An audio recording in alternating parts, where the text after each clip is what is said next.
Lesson 1. Introduction to Oceanography. Welcome to our very first step together. Before we can navigate the deep, unseen currents, or understand the magnificent, glowing creatures of the abyssal plains, we must first look at the grandest picture of all. In this introductory lesson, we will lay the absolute groundwork for our entire journey. We are going to explore how our Earth first formed from a swirling cloud of stardust, and why, out of all the rocky planets we have observed in the silent expanse of space, ours is uniquely draped in a vast, interconnected, and life-giving ocean. When we use the word oceanography, we are not just talking about a single, isolated branch of science. Instead, I want you to think of oceanography as a beautiful, woven tapestry of many different disciplines. It is geology, chemistry, physics, and biology, all coming together to explain the water that surrounds us. To understand the ocean, we must first understand the container that holds it, the Earth itself. Imagine our planet not as the solid, cool, green and blue sphere we know today, but as it was about 4.5 billion years ago. In its earliest youth, the Earth was an unimaginably hot, swirling, molten mass of rock and metal, glowing brightly in the dark vacuum of space. It was a chaotic sea of magma. But over millions of years, something deeply elegant began to happen. The Earth underwent a fundamental process called density stratification. You can picture this process by imagining a glass jar filled with water, oil, and heavy pebbles. If you shake the jar and then let it sit quietly, the heaviest things, the pebbles, will immediately sink to the very bottom, while the lightest thing, the oil, will gently float to the very top. The young Earth did exactly the same thing. The heaviest, densest elements, primarily iron and nickel, sank slowly toward the center of the sphere, ultimately pooling together to form our planet's solid, magnetic core. Meanwhile, the lighter, less dense molten rock floated upward toward the surface.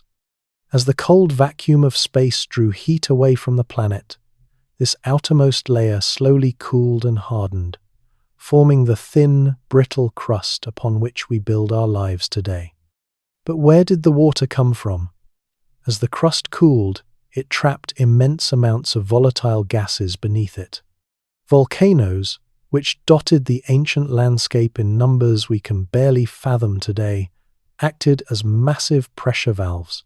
Through a process called outgassing, these volcanoes violently exhaled trapped gases from deep within the Earth's interior into the young, toxic atmosphere. A massive portion of this gas was water vapor. As this dense canopy of water vapor rose into the cooling atmosphere, it began to condense into clouds. What followed is perhaps the most magnificent weather event in the history of our world. As the Earth's surface finally cooled below the boiling point of water, the clouds unleashed their heavy burden. It began to rain.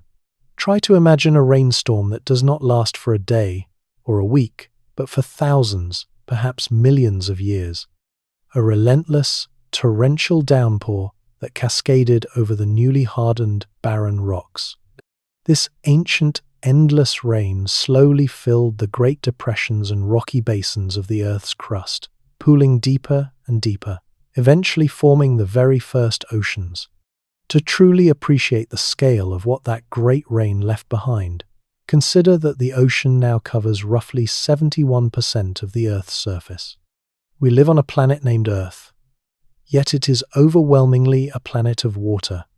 Long before modern oceanographers possessed satellites and deep-sea submersibles, our ancestors recognized the majesty and necessity of these waters.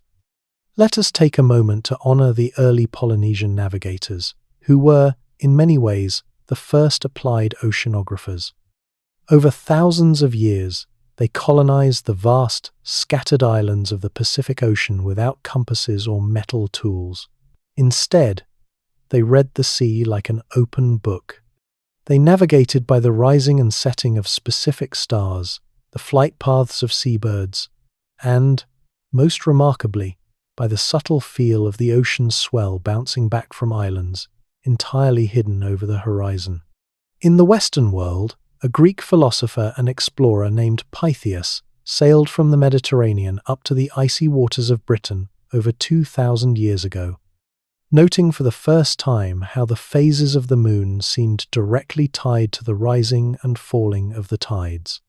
Today, while we recognize that all the marine waters on Earth form one single, continuously connected global ocean, we traditionally divide it into 5 principal basins to make it easier to study.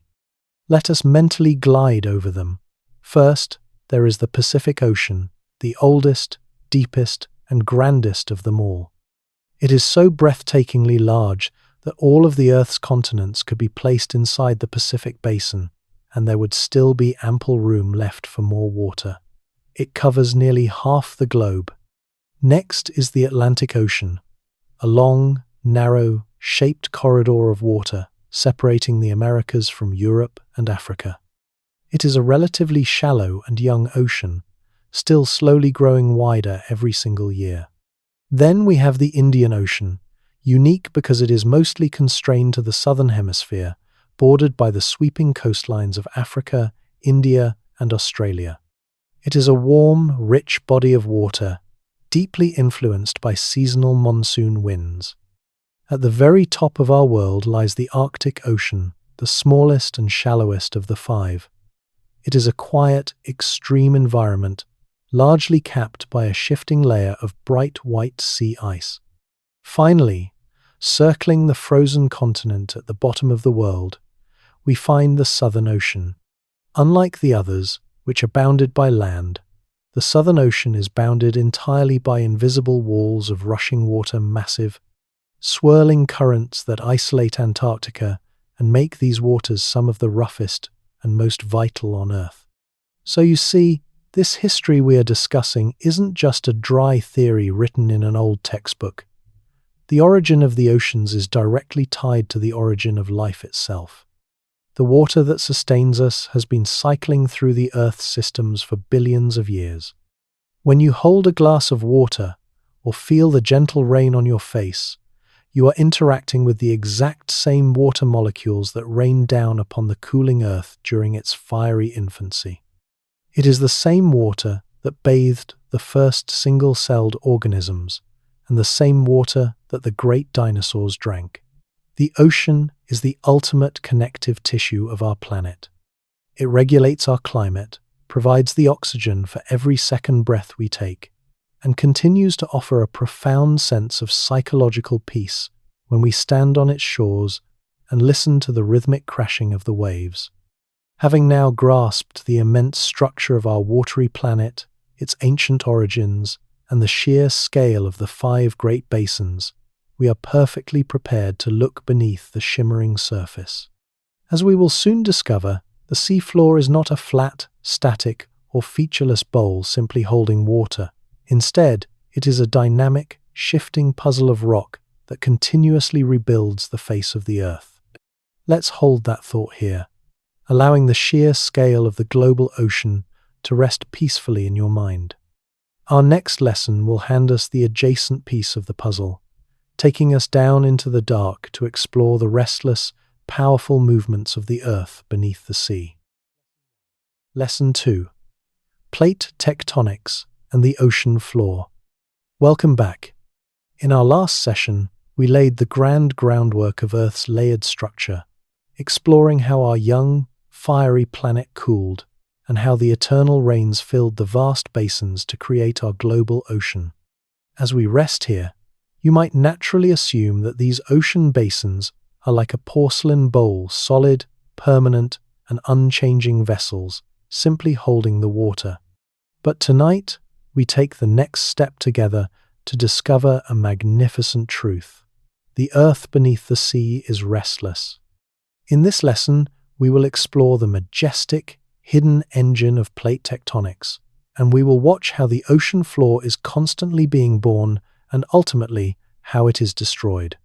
To understand the shifting nature of the seafloor, we must first look at the layers of the Earth, not just chemically, but how they physically behave. Imagine the very outermost shell of our planet. We call this the lithosphere. The word lithos means rock, and this layer includes the continents we stand on and the rocky crust that lies at the very bottom of the ocean. It is cold, hard, and brittle, but this solid shell is not one single continuous piece. Instead, imagine it like the cracked shell of a hard-boiled egg. The lithosphere is broken into massive, jagged pieces that we call tectonic plates. Now, these massive plates do not sit on a solid foundation. Just beneath the brittle lithosphere lies a deeper, hotter layer of the Earth's mantle, known as the asthenosphere. Because of the intense heat radiating from the Earth's core, the solid rock of the asthenosphere is close to its melting point. It behaves in a way that is difficult for us to picture on the surface. It is a solid rock, yet over thousands of years it can flow and bend like thick, warm honey or soft plastic. Because the plates of the lithosphere are lighter, they literally float upon this slowly flowing asthenosphere. But what causes them to move? The answer lies in the deep heat of the Earth. Picture a large pot of thick soup gently simmering on a stove. The soup at the very bottom, closest to the heat, gets warm, expands, and slowly rises to the surface. Once it reaches the surface, it cools down, becomes heavier, and sinks back to the bottom to be heated again. This circular motion is called a convection current. Deep inside the Earth, the mantle is doing exactly the same thing. Immense, slow-moving convection currents rise from the deep interior, dragging along the underside of the tectonic plates, gently pulling them apart, pushing them together, and sliding them past one another. Where these massive convection currents rise and pull the plates apart, we find the birthplace of the ocean floor.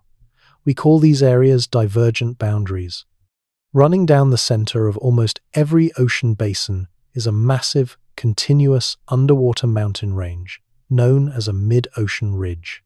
Right down the center of this ridge is a deep crack, a rift valley, where the Earth is literally splitting open. As the plates pull apart, pressure is released, and hot, molten magma from the mantle rises up to heal the scar. When this glowing magma meets the freezing, crushing water of the deep ocean, it cools almost instantly, solidifying into heavy, dark rock called basalt. This is the phenomenon of seafloor spreading. It is a quiet, continuous miracle happening right now in the pitch black of the abyss.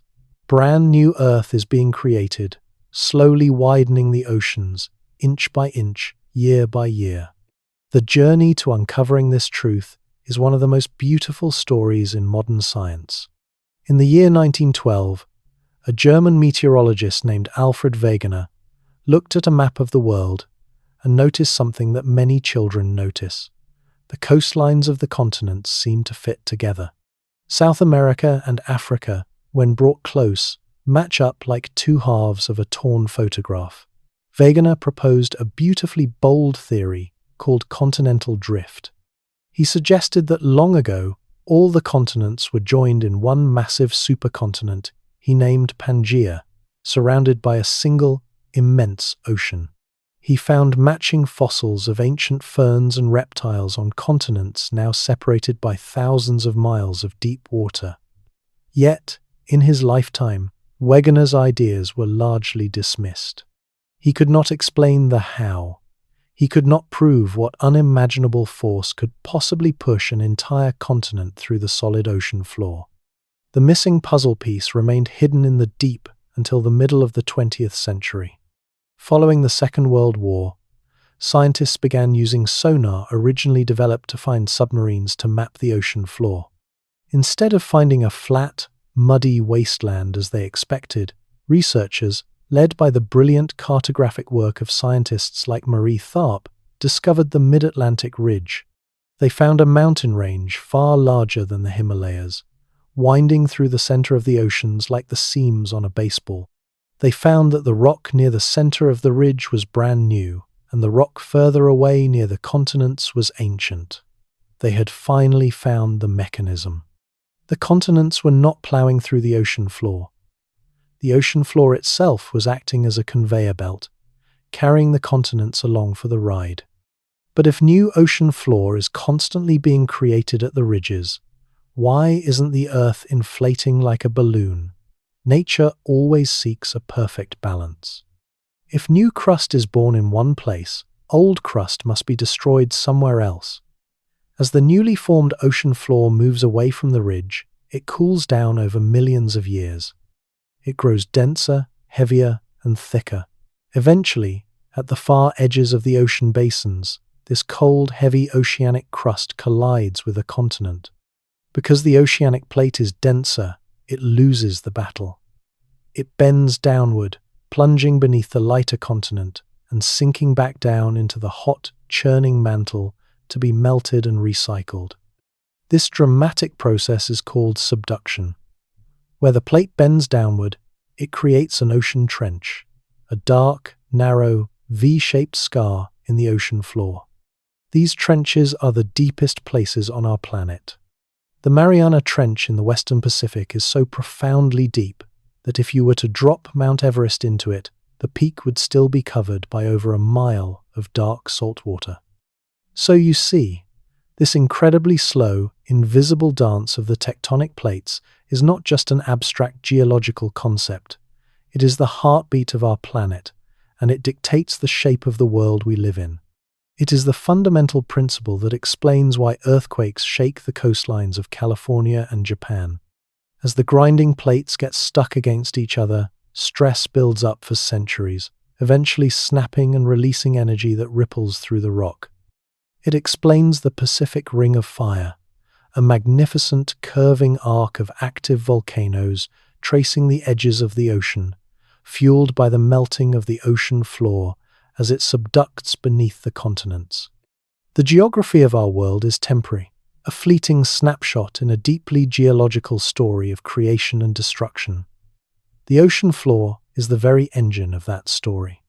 Having now understood the deep, tectonic forces that pull the Earth apart to create ridges and push it together to create trenches, we can start to actually visualize the sweeping landscapes they leave behind in the dark. The seafloor is a majestic terrain, more dramatic than anything we can see on land, just waiting to be explored.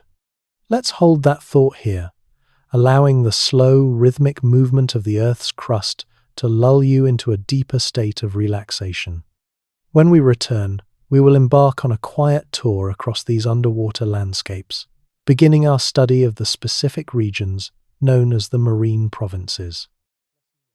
Lesson 3. Marine Provinces. Welcome back to the Quiet Dark. In our last lesson together, we uncovered the deep, restless tectonic engine that builds and destroys the ocean basins. We learned how the Earth moves beneath the water. Now, let us pause to marvel at the magnificent structures that these tectonic forces leave behind. If we were to magically drain the oceans of all their water, the landscape revealed to us would be far more dramatic, varied, and sweeping than any continent we know on land. In this lesson, we are going to take a gentle, sweeping journey from the familiar sandy shoreline all the way out to the deepest, most remote abyss. Together, we will map these grand underwater landscapes, which scientists refer to as the marine provinces. To make sense of this massive hidden geography, oceanographers divide the ocean floor into 3 main marine provinces. Think of them as 3 distinct geographical zones you would pass through on a journey outward from the land. First, we have the continental margins. These are the submerged, outer edges of the continents. Second, we find the deep ocean basins, which are the vast, incredibly deep, and generally flat plains of the open sea. And third, we encounter the mid-ocean ridges, the towering, continuous, volcanic mountain chains that run through the center of the world's oceans. Let us imagine taking a walk together, starting right at the edge of a quiet beach and slowly stepping out into the water. As you begin to walk away from the shore, you are treading upon the first part of the continental margin, known as the continental shelf. Think of the continental shelf as a gentle, shallow wading pool surrounding the land. It is essentially an extension of the continent itself, just slightly flooded by the ocean. Here, the water is relatively shallow, usually no more than a few hundred feet deep, allowing the warm rays of the sun to pierce all the way to the sandy bottom. The slope is so gradual that you would hardly notice you were walking downhill. But this gentle stroll cannot last forever. If you continue walking for many miles, you will eventually reach a sudden and dramatic boundary called the shelf break. It is precisely here that the shallow, sunlit shelf abruptly ends and the ocean floor plummets into the dark. This steep, plunging cliff is called the continental slope. The continental slope is the true edge of the continent, the majestic submerged wall that separates the shallow coastal waters from the deep abyss. This slope is not always smooth. It is often carved by massive, deeply cut submarine canyons. These canyons are formed by powerful underwater avalanches of mud and sand called turbidity currents, which rush down the cliff face like a heavy, liquid landslide, scouring the rock as they fall. Finally, when these underwater avalanches reach the very bottom of the steep continental slope, they lose their momentum. All the sand, mud, and debris they were carrying slowly fans out and settles at the base of the cliff. Over millions of years, this accumulated debris forms a sweeping, gentle incline known as the continental rise. The continental rise is essentially a massive, sloping apron of sediment, serving as the quiet transition zone where the rocky continent finally meets the deep ocean floor. As we step off the continental rise, we officially leave the edges of the land behind and enter the second major marine province, the deep ocean basin. This is a realm of profound darkness, crushing pressure, and freezing temperatures. Here, we encounter the abyssal plains. The abyssal plains are, quite literally, the flattest, most featureless places on the face of the earth. If you were to shine a light across them, they would stretch out in perfect, muddy smoothness for thousands of miles. They are so perfectly flat because, for millions of years, a continuous, incredibly slow rainfall of microscopic dust and organic debris, often called marine snow, has been drifting down from the surface. This gentle snowfall of sediment has completely blanketed the rugged, jagged volcanic rock that lies beneath, filling in every valley and covering every hill, much like a heavy winter snowstorm smoothing out the landscape of a sleeping city. However, the deep ocean basin is not entirely flat. Here and there, breaking the quiet monotony of the abyssal plain, solitary volcanic mountains rise from the dark. We call these underwater mountains seamounts. If a seamount is tall enough to pierce the surface of the ocean, it becomes an island, much like the Hawaiian Islands. But sometimes, an island is slowly eroded by crashing waves until its top is perfectly flattened, and then, as the tectonic plate beneath it cools and sinks, the flat-topped mountain is submerged once more. These silent, sunken, flat-topped mountains are given a special name, guyots. They stand like ancient silent sentinels in the deep, offering a resting place for deep-sea corals and sponges. If we continue our journey across the abyssal plain, we will eventually reach the third and final province, the mid-ocean ridge. As we learned in our previous lesson, this is the magnificent, towering seam where the Earth's tectonic plates are pulling apart. Imagine a continuous mountain chain, stretching for over 40,000 miles, wrapping around the globe like the stitching on a baseball. This jagged volcanic spine rises thousands of feet above the abyssal plain. Its peaks are rugged and sharp, largely devoid of the softening blanket of sediment found on the plains, simply because the rock here is brand new, freshly born from the Earth's mantle. To add one final layer of context to our map, oceanographers often classify the edges of the continents into two distinct types: passive margins and active margins. A passive margin, like the east coast of the United States, is geographically quiet. It sits far away from any tectonic plate boundaries, allowing for wide, gentle continental shelves and thick continental rises to form peacefully over time. An active margin, however, like the west coast of South America, sits right on the edge of a subduction zone. Here, the tectonic plates are violently crashing together. Active margins have very narrow continental shelves, and instead of a gentle continental rise, the continental slope plunges directly into a deep, dark ocean trench. Mapping these marine provinces might seem like a purely academic exercise, a way of naming things hidden in the dark, but it is deeply crucial to our modern world. The topography of the ocean floor dictates human activity. The shallow, sunlit continental shelves are the most biologically productive regions of the sea, providing us with nearly all of our commercial fish and seafood, as well as holding vast reserves of offshore oil and natural gas. Furthermore, understanding the smooth, predictable expanse of the abyssal plains and the treacherous cliffs of the continental slope allows us to navigate submarines safely through the dark. It is also upon these incredibly flat abyssal plains that humanity has laid thousands of miles of vital fiber optic cables, the very physical infrastructure that carries the global internet and connects our continents in the modern age. We are deeply tethered to the shape of the seafloor. We have now traced the grand slopes, the towering mid-ocean ridges, and the silent, sweeping plains of the ocean floor.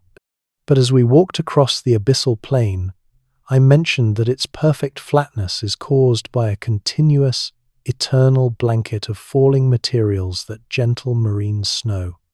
What exactly is this material drifting down through the dark? Where does it come from, and what secrets does it hold? That is a beautiful, intricate mystery we will solve next. Let your mind rest on the image of that quiet falling snow. When we return, we will turn our full attention to the particles that gently settle upon the deep, beginning our study of marine sediments. Lesson 4. Marine Sediments. Welcome back.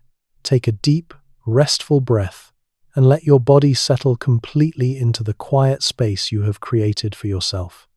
In our last lesson together, we visualized the grand, sweeping plains and the towering, rugged mountains of the ocean floor. We learned that the incredibly flat abyssal plains get their smooth shape from a heavy, softening blanket of material resting over the volcanic rock. Now, we are going to slowly zoom in, focusing our attention on the very dust that settles upon the bottom of the world. In this lesson, we will uncover the origins of this material, and we will learn how to read the profound, ancient historical records hidden within marine sediments. To put it simply, sediments are just particles of matter that accumulate in a loose, unconsolidated form.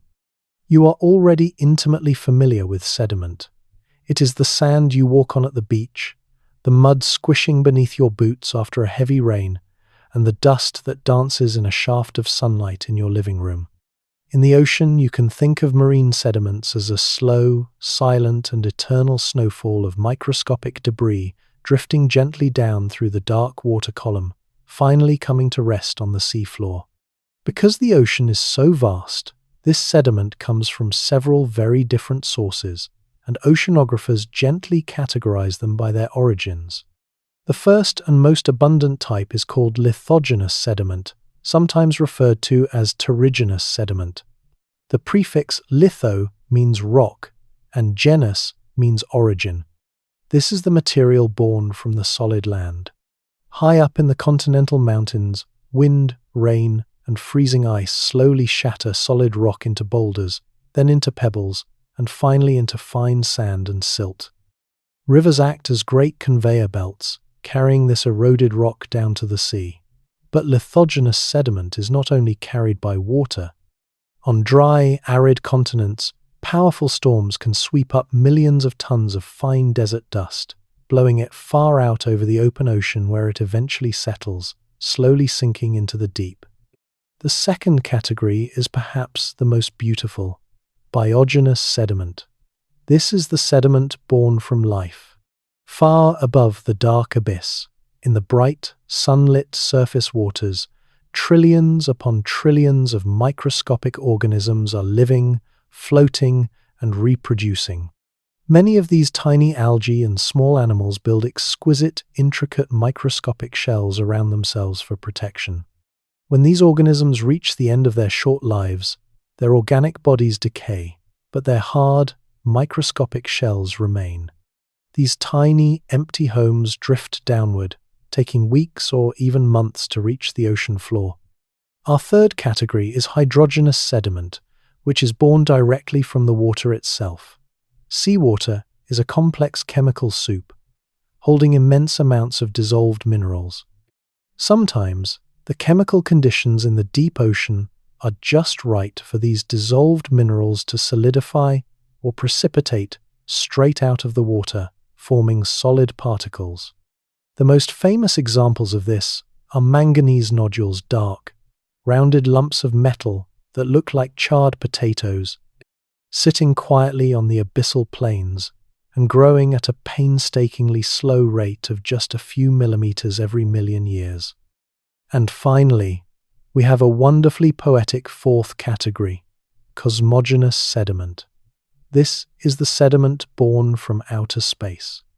Every single day, countless micrometeorites and tiny grains of space, dust, the remnants of ancient comets and shattered asteroids, slip through our atmosphere and gently fall into the ocean, adding a microscopic sprinkle of stardust to the ocean floor. Let us take a deeper dive into the most fascinating of these categories, the biogenous sediments. When these microscopic shells accumulate on the deep ocean floor in massive quantities, they form a thick, pale, fine-grained mud that oceanographers refer to as an ooze. The word ooze might sound unpleasant, but it is actually a substance of profound microscopic beauty. These oozes come in two distinct chemical flavors. The first is calcareous ooze, made of calcium carbonate. This is essentially the exact same material as chalk. It is created by tiny organisms like foraminifera, which are amoeba-like animals, and coccolithophores, which are single-celled algae covered in tiny, interlocking chalk plates. If you have ever seen photographs of the brilliant white cliffs of Dover in England, you are looking at an ancient deposit of calcareous ooze that was slowly pushed up above the sea by tectonic forces over millions of years. The second flavor is siliceous ooze, which is made of silica, the exact same material as clear glass. This ooze is formed primarily by diatoms, another type of microscopic algae, and radiolarians, which are tiny animals. If you look at a diatom under a microscope, it looks like a brilliantly crafted, symmetrical glass jewelry box. The glass shells of these creatures blanket the deep, cold areas of the ocean, particularly around Antarctica and the equator. The accumulation of this sediment is almost unimaginably slow. In the deep ocean basin, it might take 1,000 years for just 1 centimeter of this ooze to build up. Yet, the ocean is so incredibly old that over millions of years, these layers can become hundreds, sometimes thousands of feet thick. By taking specialized ships far out into the ocean and drilling long, hollow metal pipes deep into the seafloor, oceanographers can extract core samples. When they pull these long cylinders of mud up to the deck, they are essentially holding a time machine. The layers of mud at the top are from today, but as you move further down the core, you travel further back in deep time. By analyzing the chemistry of the ancient microscopic shells trapped in those layers, scientists can determine exactly how hot or cold the ocean was millions of years ago, how much ice was at the poles, and which way the ancient ocean currents were flowing. So you see, this sediment is not just mud resting in the dark. Marine sediments are the Earth's ultimate, infallible memory. The solid continents are constantly being eroded by rain and wind, destroying their historical record. But the deep ocean is a quiet, protective vault. Everything that happens on Earth eventually leaves a signature in the sediment. It is in these muddy cores that scientists found the thin, definitive layer of iridium rare on Earth, but common in asteroids that proved a massive meteorite struck our planet 65 million years ago, ending the reign of the dinosaurs. Most importantly for us today, reading the climate history written in these biogenous oozes allows scientists to understand the natural cycles of past ice ages. This historical baseline is absolutely critical. It is the very tool we use to understand how rapidly our modern climate is changing today, allowing us to predict the future by carefully reading the past. Having now sifted through the ancient falling snow of the seafloor, we have completed our study of the solid Earth beneath the waves. We must now turn our attention away from the rock, the sand, and the microscopic shells, and look at the actual fluid that defines our entire subject. We are going to drift upward into the water itself. Let your mind float gently toward the surface. Our next lesson will step away from geology and embrace chemistry, as we explore the very essence of the sea in our study of water and seawater. Lesson 5. Water and Seawater. Welcome back. Take a slow, comforting breath in and let it out gently. Allow your muscles to relax and sink a little deeper into your bed. For our journey so far, we have been looking closely at the grand rocky container of the ocean. We have explored the deep tectonic basins, the sweeping continental shelves, and the ancient falling snow of marine sediments. We have built the theatre, but now it is time to introduce the main character. In this lesson, we will look at what actually fills that immense container. We are going to explore the quiet, molecular magic of water, and specifically, the unique chemistry of seawater. Water is something so incredibly common to our daily lives that we often take it completely for granted. Yet scientifically, it is one of the most unusual, miraculous, and beautifully bizarre substances in the entire universe. To understand the vast, rolling ocean, we must first shrink our perspective down to the impossibly small. Imagine a single molecule of water. It is remarkably simple in its construction, consisting of just 3 tiny atoms, 1 larger atom of oxygen and 2 smaller atoms of hydrogen. Now, the way these 3 atoms connect is the secret to everything water does. Rather than sitting in a straight line, the 2 smaller hydrogen atoms attach to the larger oxygen atom at a specific angled geometry. If you were to picture it in your mind, a water molecule is shaped very much like a tiny silhouette of Mickey Mouse's head. The large oxygen atom forms the face, and the 2 hydrogen atoms sit at the top, like 2 little ears. Because of this unique, asymmetrical shape, the electrical charges within the molecule are not perfectly balanced. The larger oxygen atom pulls negatively charged electrons toward itself, giving the face of our molecule a slight negative electrical charge. Consequently, the hydrogen ears are left with a slight positive charge. This means that a single water molecule is what scientists call a polar molecule. It has a positive end and a negative end, functioning exactly like a tiny, microscopic magnet. When you bring trillions of these tiny magnets together in a drop of water, a beautiful, invisible dance begins. The slightly positive hydrogen ears of one water molecule are naturally attracted to the slightly negative oxygen face of a neighboring molecule. They gently grab hold of one another. This delicate, molecular hand-holding is called a hydrogen bond. Hydrogen bonds are incredibly special. They are strong enough to make water molecules stick together, but weak enough that they can easily break and reform, allowing water to remain a flowing liquid rather than locking into a rigid solid at room temperature. This molecular stickiness gives water a property called cohesion. It is the reason water beads up into perfect, trembling domes on a waxy leaf after a rainstorm. It creates a subtle tension across the surface of the water, an invisible film that allows delicate insects, like water striders, to walk gracefully across a quiet pond without sinking. But this polarity does something even more profound. It makes water the greatest solvent on Earth. Think of what happens when you drop a pinch of hard salt into a glass of warm water. The salt crystal is made of sodium and chloride tightly bound together, but as soon as it enters the water, the tiny magnetic water molecules swarm the crystal. The negative oxygen faces pull at the positive sodium, and the positive hydrogen ears pull at the negative chloride. Gently, relentlessly, the water molecules pull the solid crystal apart, atom by atom, wrapping each dissolved piece in a tiny, protective shell of water. Through this quiet, invisible mechanism, water can dissolve almost any rock, mineral, or substance it touches, carrying those elements down to the sea. This brings us to the nature of seawater itself. When we say the ocean is salty, what does that actually mean?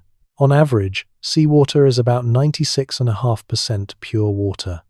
The remaining 3.5% consists of dissolved substances. Oceanographers measure this saltiness, or salinity, in parts per thousand. So, in 1,000 grams of seawater, there are about 35 grams of dissolved salts. The vast majority of this dissolved material is chloride and sodium, the two ingredients of ordinary table salt. But there are also significant amounts of sulfate, magnesium, calcium, and potassium, alongside trace amounts of almost every naturally occurring element on Earth, including gold and uranium. These salts have been washing off the continents for billions of years, carried down by rivers. They have also been violently expelled by deep underwater volcanoes and hydrothermal vents. Over deep geological time, the ocean has been constantly stirred by vast currents. Because of this eternal mixing, the ocean has reached a state of chemical equilibrium. In the 19th century, an oceanographer named Johann Forchhammer discovered a beautiful truth, now known as the principle of constant proportions. No matter where you sail in the world, whether you pull a bucket of water from the icy Arctic or the warm Indian Ocean, the total amount of salt might vary slightly due to rain or evaporation, but the ratio of those dissolved salts to one another remains exactly the same. The ocean is one beautifully blended, global mixture. But perhaps the most miraculous property born from water's hydrogen bonds is its incredibly high heat capacity. Heat capacity is the amount of heat energy required to raise the temperature of a substance. To understand this, imagine walking barefoot on a beach on a bright, blistering summer afternoon. When you step on the dry sand, it is scorchingly hot, burning the bottoms of your feet. But when you run to the water's edge and step into the ocean, the water is cool and refreshing. Both the sand and the water have been sitting under the exact same sun, absorbing the exact same solar energy all day long. So why the difference? Sand has a low heat capacity. It takes very little energy to make its temperature spike, but water has the highest heat capacity of any common liquid. Those billions of tiny, sticky hydrogen bonds between the water molecules absorb massive amounts of solar energy before they begin to vibrate fast enough to actually raise the temperature of the water. The ocean acts as a colossal, planetary thermal sponge, soaking up the fierce heat of the summer sun without drastically changing its own temperature. This single, invisible molecular trait is the reason our planet is hospitable to life. The global ocean is the great thermal shock absorber of Earth. During the hot summer months, the ocean quietly absorbs the sun's fury, keeping the coastal lands cool. During the freezing winter months, the ocean slowly, gently releases that stored heat back into the air, keeping the coastal lands warm. It is this principle that explains why coastal cities, like San Francisco or London, enjoy relatively mild, temperate climates year-round, while cities sitting far inland, away from the ocean's buffering presence, suffer through scorching summers and bitterly freezing winters. If our planet did not have this vast covering of polar, heat-absorbing water, our days would be hot enough to boil our blood, and our nights would be cold enough to freeze carbon dioxide. The quiet stickiness of the water molecule is the silent guardian of the world's weather. With a deep appreciation for the chemical and thermal nature of seawater, we can now begin to see how this vast, heat-storing fluid interacts with the world above it. The ocean does not exist in isolation. The sea and the sky are perpetual dance partners in a global waltz, constantly exchanging heat and moisture. Let us drift upward now, breaking the surface of the water to look up at the sky. Our next lesson will explore the great winds that are born from this thermal exchange, as we turn our attention to the magnificent systems of air-sea interaction. Lesson 6. Air-sea interaction. Welcome back. Take a slow, deep breath, filling your lungs with quiet, calming air, and gently let it go. In our last session together, we lingered beneath the surface, exploring the miraculous molecular stickiness of water and its profound ability to absorb and store immense amounts of heat from the sun. We learned that the ocean acts as a colossal, planetary thermal sponge, but the ocean does not exist in isolation.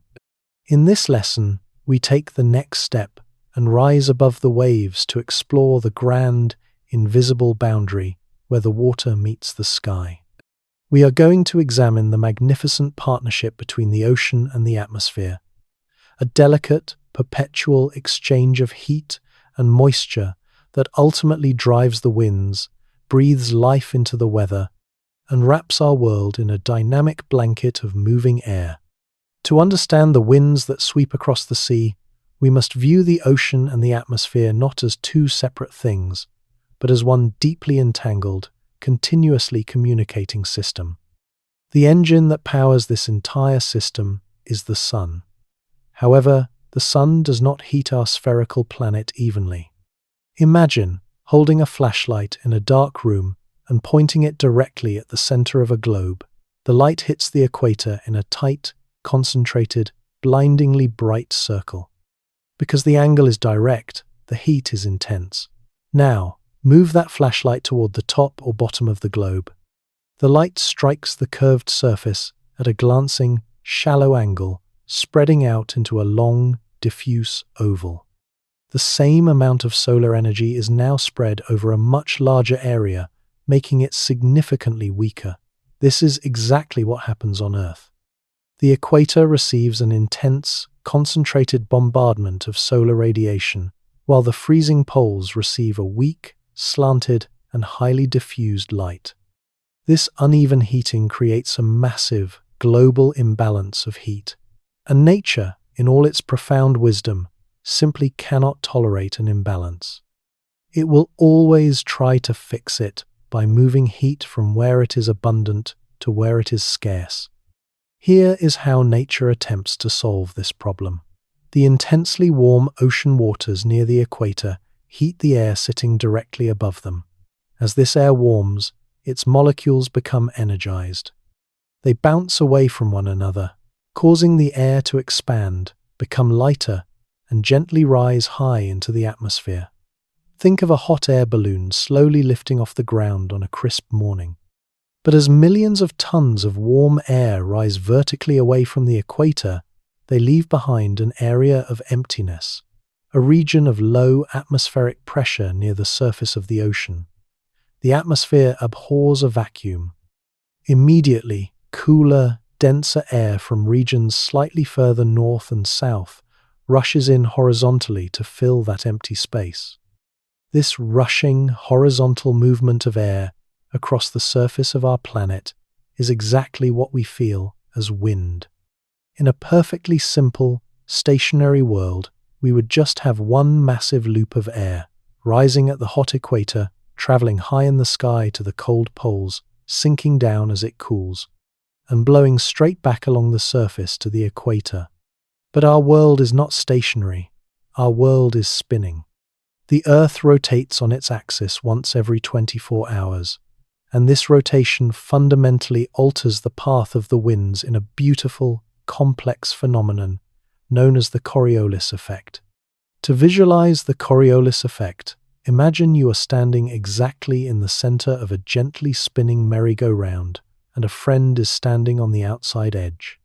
If you try to roll a ball in a perfectly straight line toward your friend, the ball will appear to curve away from them. The ball is actually moving straight, but the ground beneath it is rotating. On our rotating Earth, the equator, being the widest part of the sphere, is spinning much, much faster at over 1,000 miles an hour than the latitudes near the poles, which are barely moving at all. Because of this difference in rotational speed, moving objects, like vast currents of air, cannot travel in a straight line north or south.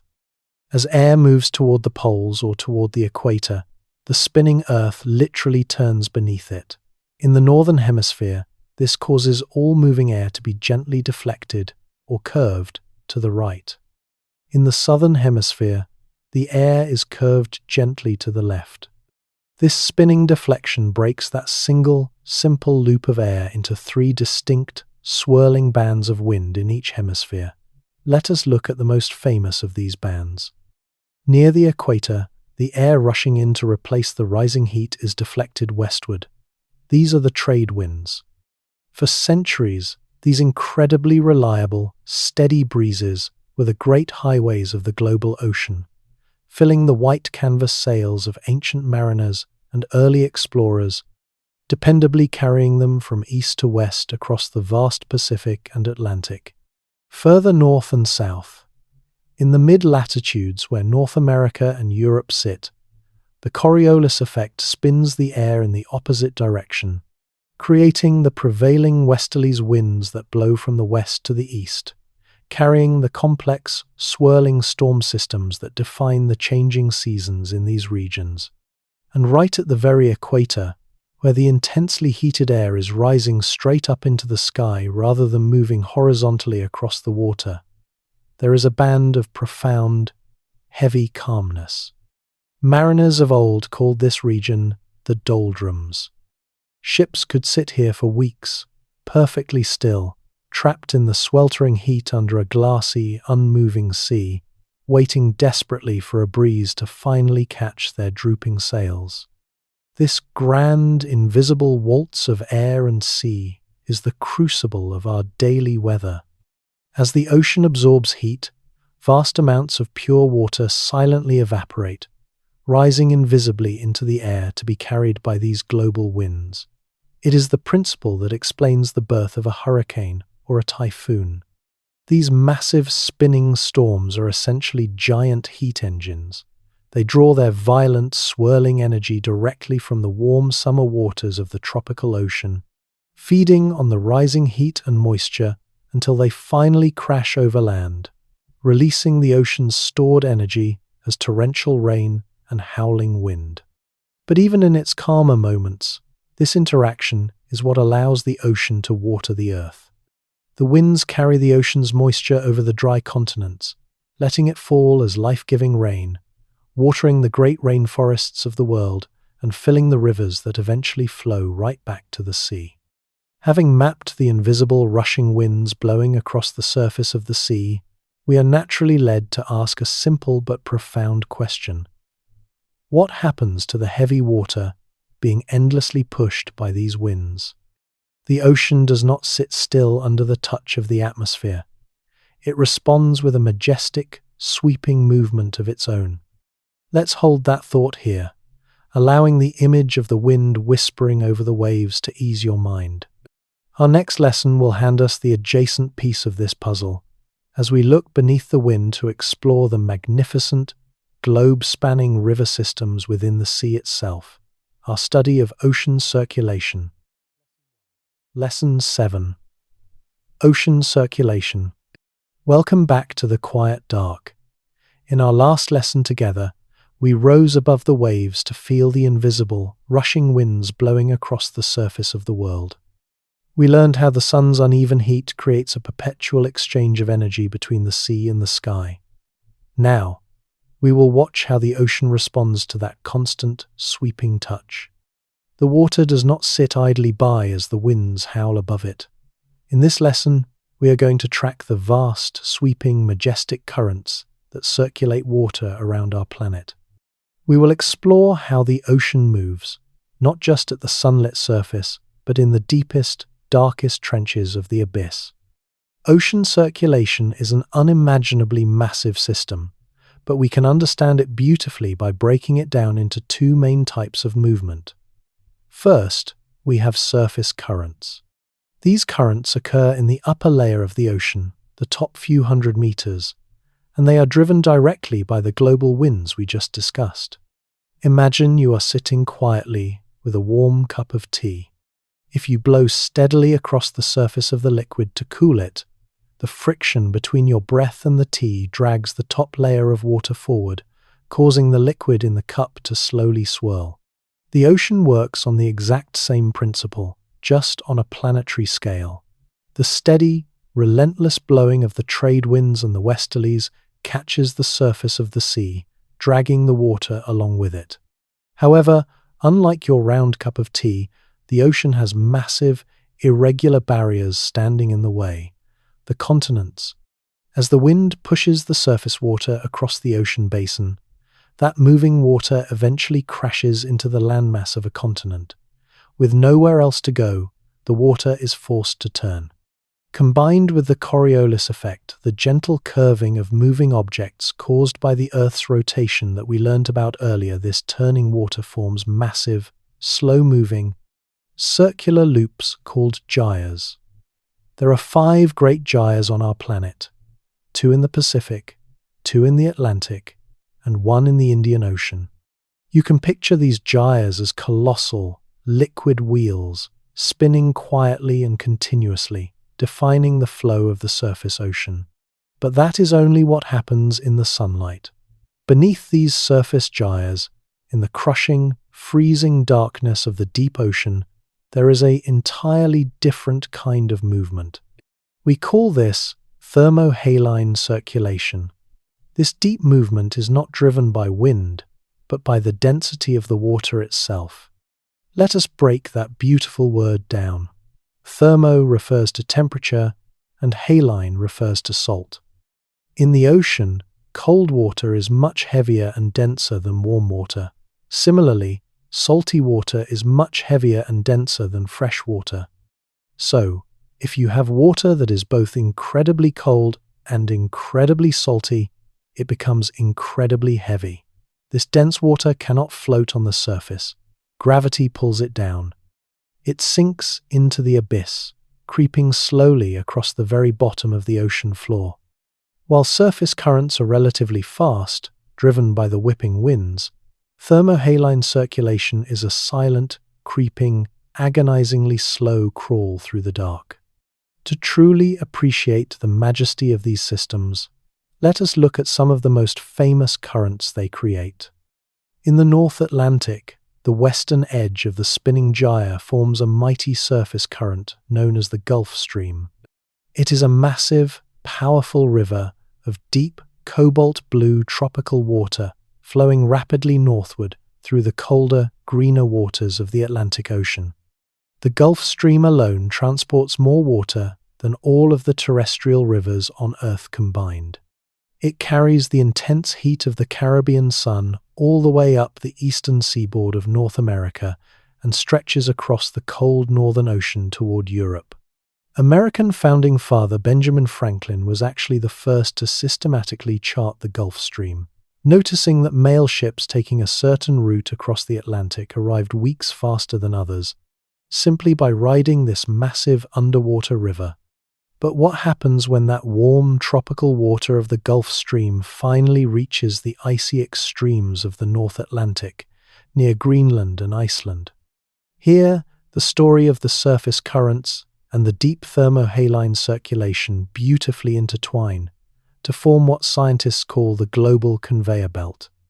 As the warm water of the Gulf Stream travels north, it releases its heat into the freezing polar air. The water grows cold.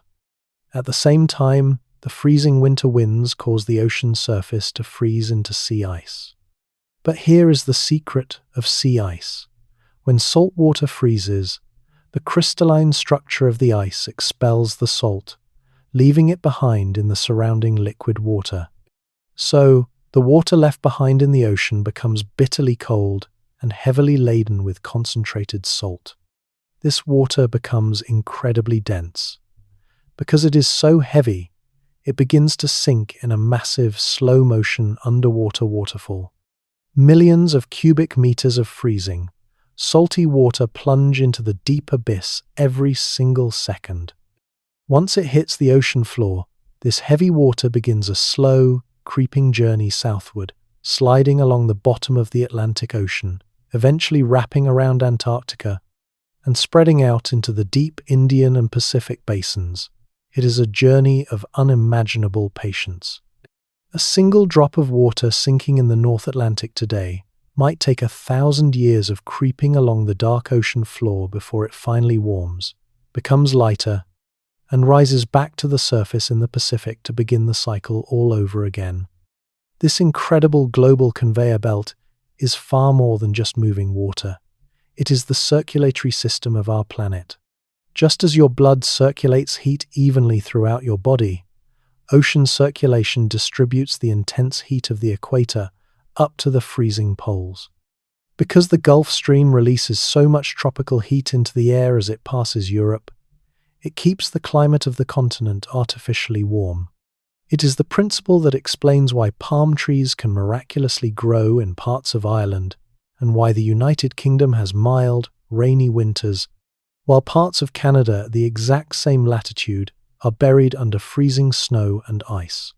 If this circulation were to ever stop or slow down, the tropics would become unbearably hot, the poles would expand into deep freezes, and the Earth as we know it would fundamentally change. The slow, steady movement of the sea is the invisible caretaker of our global climate. We have now traveled along the grand, circular surface gyres and followed the sinking, creeping water of the deep global conveyor belt. We understand how water moves vast distances from one side of the Earth to another. But there is another, completely different kind of motion in the sea, a mesmerizing, rhythmic motion that moves raw energy, rather than the water itself. Let us leave the sweeping currents behind and gently make our way toward the shore. Let's hold that thought here, a complete piece of the puzzle resting comfortably in your mind. Our next lesson will explore the rising and falling, the crashing and the rolling, as we dive into the fascinating physics of waves and water dynamics. Lesson 8. Waves and Water Dynamics. Welcome back to our quiet journey. In our last lesson together, we mapped the grand, sweeping currents of the sea, watching how vast rivers of water slowly circulate around our planet. We saw how water physically travels from the equator to the freezing poles, but tonight we turn our attention to a more familiar, profoundly mesmerizing motion. In this lesson, we will explore the rhythmic rise and fall of the ocean's surface. Together, we will uncover the hidden anatomy and the beautiful physics of ocean waves, learning how the sea breathes and pulses against the edges of our world. When you sit quietly on a warm beach and watch the waves rolling in toward the sand, one after another in endless succession, your eyes are deceiving you. It looks for all the world as though a massive amount of water is traveling across the ocean directly toward you. But in deep water, this is a magnificent illusion. A wave in the open ocean is not the movement of water at all. It is the movement of energy traveling through the water. To understand this beautifully abstract concept, imagine you and I are standing far apart, holding opposite ends of a very long, thick rope. If I quickly snap my wrist upward and downward, a visible wave will travel all the way down the length of the rope to your hand. But the rope itself didn't move toward you. The cotton fibers that make up the rope stayed exactly where they were. They merely lifted up and dropped back down to pass the energy along. The water in the ocean behaves in exactly the same way. The vast majority of ocean waves are born from the wind. Picture a perfectly calm, glassy sea stretching out under a quiet morning sky. Suddenly, a gentle breeze begins to blow. The friction of the moving air lightly drags against the surface of the water, creating tiny, shimmering wrinkles known as capillary waves. If the wind dies down, the surface tension of the water immediately smooths these wrinkles away. But if the wind continues to blow, it catches the sides of these tiny wrinkles, pushing against them, transferring more and more energy into the water. The wrinkles grow into ripples, and the ripples grow into towering waves. As this wave energy passes through the deep ocean, the water molecules themselves do not travel forward with the wave. Instead, they move in quiet, vertical circles. As the crest of a wave approaches, the water molecules are lifted upward and pushed slightly forward. As the wave passes, the molecules are dropped downward and pulled slightly backward. They move in a perfect, continuous circular orbit, ultimately returning to almost the exact microscopic spot where they started. It is a massive, invisible Ferris wheel of water molecules, simply passing the wind's energy continuously down the line, mile after mile, across the fathomless deep. Let us add some layers to our understanding by looking at the anatomy of this traveling energy. Every wave has a highest point, called the crest, and a lowest point, called the trough. The vertical distance between the trough and the crest is the wave height, while the horizontal distance from one crest to the next consecutive crest is called the wavelength. How large a wave grows depends entirely on three distinct factors of the wind. First is the wind's speed, how hard the air is blowing. Second is the wind's duration, how long it blows without stopping. And third is the fetch, the uninterrupted distance of open water over which the wind blows in a single direction. In the chaotic, howling center of a massive oceanic storm, the wind speed, duration, and fetch are all immense. This creates a terrifying, churning, violent area of the ocean we simply call a sea, where waves of all different sizes and speeds crash wildly into one another. But the ocean is a master of organization. As these chaotic waves travel outward, escaping the grip of the storm, they begin to sort themselves out. In the physics of oceanography, waves with longer wavelengths travel much faster than waves with shorter wavelengths. Slowly, the faster waves outrun the slower ones. The chaotic, choppy peaks smooth out into long, rhythmic, uniform, and deeply majestic rolling hills of water. We call these organized traveling waves a swell. A deep water swell can travel for thousands of miles across the vast expanse of the Pacific Ocean without losing much of its original energy. The true drama of a wave only reveals itself at the very end of its long journey. For thousands of miles, the wave energy has traveled effortlessly through deep water, completely untouched by the ocean floor far below. But as the swell finally approaches a coastline, the water grows shallower. Eventually, the depth of the water becomes less than one-half of the wave's wavelength. At this precise mathematical moment, the wave finally feels the bottom. The deepest part of those invisible, circular water orbits begins to drag against the sand and rock of the seafloor. The immense friction slows the bottom of the wave down. But the top of the wave, the crest, is still moving at its original, rapid speed. Because the front of the wave is slowing down while the back of the wave is still pushing forward, the wavelength compresses, forcing the wave to grow rapidly taller and steeper. The circular orbits of the water molecules are squashed into flat ellipses. Finally, the top of the wave completely outruns the bottom. It becomes unstable, leans dangerously forward, and collapses under its own weight, breaking into a roaring cascade of beautiful, white, frothy surf. The next time you stand on a coastline and listen to the rhythmic crashing of the surf, realize that you are witnessing the final, dramatic release of energy that may have been born days ago and thousands of miles away. A surfer effortlessly gliding down the face of a breaking wave in Hawaii is, in a very real sense, riding the invisible energy of a distant storm that raged off the coast of Antarctica. This transfer of energy is incredibly powerful.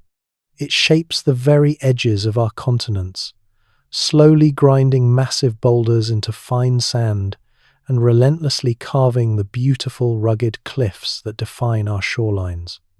Understanding wave dynamics is vital for engineers trying to protect our coastal cities from erosion, and for mariners navigating the treacherous, unpredictable power of the open sea. It is a stunning reminder of how energy travels invisibly, yet powerfully, through our world. We have now watched the wind breathe its energy into the water, creating the mesmerizing crashing waves that shape our beaches. Wind waves are spectacular, powerful, and deeply beautiful. But there is another, much larger wave that passes invisibly through the global ocean every single day. This wave is not driven by the earthly wind, but by something far out in the quiet dark of space. Having grasped the nature of wind waves, we are now perfectly prepared to appreciate this grander cosmic rhythm. Let your mind drift away from the shore, out toward the stars. When we return, we will look to the sky to understand the majestic clockwork of the tides. Lesson 9. Tides. Welcome back to our tranquil journey. In our last lesson together, we stood on the shoreline and watched the mesmerizing, rhythmic crashing of wind-driven waves. We learned how the energy of distant storms travels invisibly across thousands of miles of open water, finally releasing its power upon the sand. Those waves are spectacular and chaotic, driven by the unpredictable earthly winds. But tonight, we will look beyond our own atmosphere to understand a completely different kind of wave. In this lesson, we will explore the grandest, most profound rhythm on our planet. We will lift our eyes from the water to the stars and uncover the silent, cosmic clockwork of the tides. To understand a tide, you must first change how you picture a wave.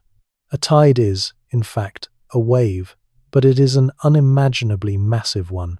Its wavelength does not measure in mere feet or meters, but spans halfway across the entire globe. And unlike the surf crashing on the beach, the tides are not driven by the friction of the wind. They are driven by the invisible, sweeping power of gravity specifically, the gravitational pull of the moon and the sun gently tugging on the Earth's oceans. Let us begin with the moon, our closest celestial companion. Imagine the Earth, suspended in the dark of space, completely and evenly covered in a deep layer of water. The moon, though much smaller than our planet, has enough mass to exert a significant gravitational pull across the vast emptiness between us. Gravity is a force that pulls things together, and its strength depends entirely on distance. The water on the side of the Earth directly facing the moon is closer to it than the solid Earth itself. Because of this proximity, the moon's gravity pulls on that ocean water just a little bit harder, gently drawing it outward, away from the surface of the planet. This creates a massive, gentle swell, a vast mound of water that we call a tidal bulge. But here is where the beautiful complexity of physics comes in. Surprisingly, there is a second identical bulge of water on the exact opposite side of the Earth, facing completely away from the moon. How can this be? It is a magnificent balancing act. The Earth and the moon are actually locked in a gravitational embrace. They orbit around a common center of mass, like two ice skaters holding hands and spinning in circles. As they spin, there is an outward, flinging force, what physicists call inertia. On the side of the Earth facing away from the moon's gravitational pull is at its weakest, but that outward, flinging inertial force is incredibly strong. This flings the ocean water outward, creating a second, perfectly matched tidal bulge pointing out into the dark of space. So, our spherical Earth, wrapped in its blanket of ocean, is gently stretched by the cosmos into the shape of a lemon, with one watery bulge perpetually pointing toward the moon and the other pointing away. Now, we must bring our own perspective into this cosmic dance. When you are standing on a beach and you watch the tide slowly creep up the sand, it appears as though the water is rushing in from the horizon. But that is an illusion created by our tiny size. The two grand tidal bulges are actually relatively stationary, held in place by the steady gaze of the moon. It is not the bulges that are moving, it is us. Our Earth rotates on its axis once every 24 hours. As the solid globe spins, our continents, our islands, and our coastlines are continuously carried in and out of these deep water bulges. When your stretch of the coastline rotates directly into the thickest part of the bulge, the water level rises against the shore and you experience a high tide. 6 hours later, as the Earth continues to turn, you rotate out of the bulge and into the shallow trough between them, and the water level recedes, giving you a low tide. 6 hours after that, you rotate into the second bulge on the opposite side of the planet, experiencing your second high tide of the day. This simple, majestic rotation of the Earth beneath the pulled waters is the daily breathing of the sea. It was Sir Isaac Newton, in the year 1687, who finally unlocked the mathematics of this celestial waltz. With his universal law of gravitation, he proved that the tides were not the breathing of a sea monster or the whims of ancient gods, but the elegant, predictable result of mass and distance. But Newton also recognized that the moon does not act alone. We must also consider the Sunday. The sun is unimaginably massive, but it is also nearly 93 million miles away. Because of this vast distance, its gravitational pull on our oceans is only about half as strong as that of the much smaller, but much closer, moon. Still, the sun creates its own set of tidal bulges. When the celestial bodies align, their forces combine in spectacular fashion. During a full moon or a new moon, the Earth, the moon, and the sun fall into a perfectly straight line in space.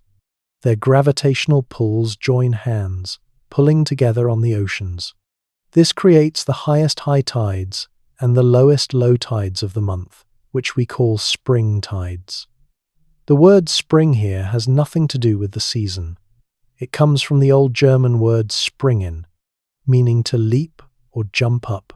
Conversely, during the quarter phases of the lunar cycle, the moon and the sun are sitting at a right angle to one another from our perspective.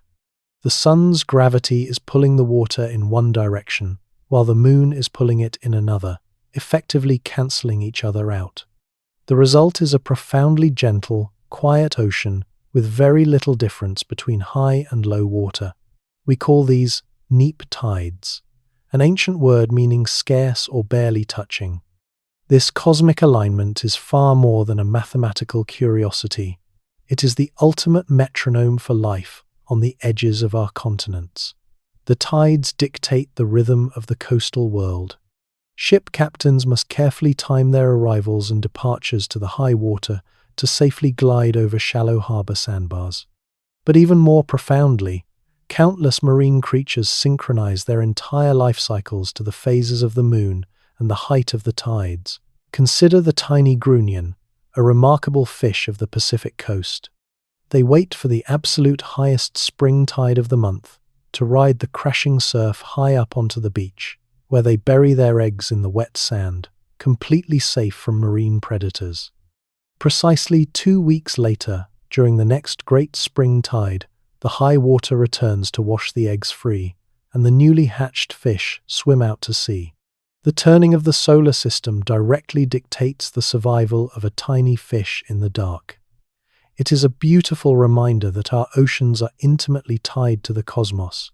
We have now traced the movement of the water from the deep, slowly creeping global currents to the chaotic, wind-driven crashing waves, all the way to the slow, heavy, gravitational breathing of the tides. We understand how the ocean moves, but all of this immense, traveling energy must eventually go somewhere. It must strike something solid. Let us step out of the deep water and firmly plant our feet upon the sand. When we return, we will examine the dramatic boundary where the restless ocean finally meets the solid land, as we begin our study of the coast, beaches, and shoreline processes. Lesson 10. The coast, beaches, and shoreline processes. Welcome back to our quiet shore. For so long on our journey, we have floated in the deep water. We have ridden the majestic global currents, felt the chaotic energy of wind-driven waves, and looked to the stars to understand the gentle, gravitational breathing of the tides. We have witnessed the immense energy that the ocean carries. But all of that traveling energy must eventually go somewhere. It must ultimately strike something solid. In this lesson, we finally step out of the surf and plant our feet firmly upon the sand. Together, we are going to explore the dynamic, ever-changing boundary where the restless ocean finally meets the solid land, beginning our study of beaches and shoreline processes. When we think of a beach, our minds usually conjure a picture of a permanent, quiet, sandy landscape, a reliable place to lay a towel in the summer sun. But geographically speaking, this peaceful image is a complete illusion. A beach is not a permanent, static structure. It is a highly fluid environment. It is, quite literally, a river of sand in constant, perpetual motion. To understand this, we must look at how waves actually strike the shoreline. When you stand on the beach and watch the surf roll in, the waves rarely hit the sand perfectly straight on, parallel to the shore. Because the coastline is irregular, and because ocean storms arrive from all different angles, waves almost always approach the beach at a slight diagonal. Imagine a single, sparkling grain of quartz sand resting at the water's edge. As a wave breaks, the turbulent, rushing water called the swash pushes aggressively up the slope of the beach. Because the wave arrived at an angle, the swash pushes our tiny grain of sand diagonally up the coastline, but then the wave loses its forward momentum. Gravity takes over, pulling the water back down into the ocean. This receding water, called the backwash, does not travel at an angle. Gravity pulls it straight back down the slope of the beach. So, our grain of sand was pushed diagonally up and then pulled straight back down. With the arrival of the very next wave, it is pushed diagonally up again and pulled straight back down again. Through this ceaseless rhythmic zigzag motion, that single grain of sand is slowly but steadily transported down the length of the coastline. Multiply this tiny movement by trillions of grains of sand and thousands of breaking waves a day, and you have a massive, invisible conveyor belt of sediment constantly flowing along the edge of the continent. We call this magnificent phenomenon longshore drift. The beach you walk on today is not made of the same sand you walked on last year. The sand is merely pausing beneath your feet as it continues its long, endless journey down the coast. Because the coastline is subjected to the relentless, battering energy of breaking waves, it is a landscape defined entirely by a constant battle between erosion, which tears the land away, and deposition, which builds the land up. Depending on the tectonic forces we learned about earlier, coastlines generally fall into two beautiful, distinct categories: erosional shores and depositional shores. Let us first travel to a high-energy, erosional shore, much like the rugged, breathtaking coastline of the Pacific Northwest or the shores of Western Ireland. These coastlines often sit on active tectonic margins, where the land is being slowly pushed upward. Here, the ocean's energy is aggressively attacking the solid rock. As towering waves crash against the base of a stone cliff, the sheer force of the water compresses the air trapped inside the cracks of the rock with explosive pressure. Slowly, over centuries, this relentless pounding carves out deep, hollow sea caves. Eventually, the waves might carve completely through a headland, creating a magnificent, soaring stone bridge known as a sea arch. But the ocean is patient and unforgiving. Given enough time, the roof of that arch will inevitably collapse, leaving behind a solitary, towering pillar of rock standing alone in the crashing surf. We call these lonely pillars sea stacks. They are the beautiful, crumbling monuments of a retreating continent. Now, let us leave the rugged cliffs and travel to a gentle, depositional shore, much like the eastern seaboard of the United States or the coast of the Gulf of Mexico. These coastlines sit on passive, quiet tectonic margins. The land here is gently sloping and slowly sinking. Because the wave energy here is generally lower, this coast is defined not by the destruction of rock, but by the accumulation of sand. Here, the longshore drift acts as a master builder. As the river of sand flows down the coast, it can extend outward into the open water of a bay, creating a long, narrow finger of sand called a spit. In some regions, the sand builds up so magnificently that it forms entire islands that run parallel to the mainland. We call these barrier islands. Barrier islands are exactly what their name suggests. They are massive, shifting ribbons of sand dunes and sea oats that stand bravely against the open ocean, acting as a natural shield to protect the quiet, forested mainland from the devastating fury of hurricanes and winter storms. But even these islands are not permanent. As sea levels naturally rise, the storm waves wash completely over the islands, pushing the sand from the front of the island to the back, causing the entire landmass to slowly, physically roll over itself and migrate closer to the mainland. Understanding this relentless, shifting nature of the coast is of profound importance for humanity, primarily because we love the beach so deeply. We flock to the edges of the continents to build our homes, our resorts, and our cities. But trying to build a permanent, rigid concrete structure on a fluid, moving river of sand is a battle against the fundamental laws of oceanography.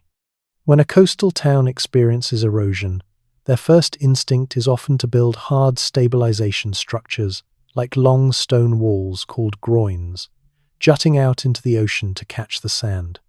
But because the beach is a continuous conveyor belt, if you trap the sand in front of your house, you are starving the beach of the town right next door. The longshore current will continue to run, but without new sand to carry, it will aggressively tear away the downstream beach.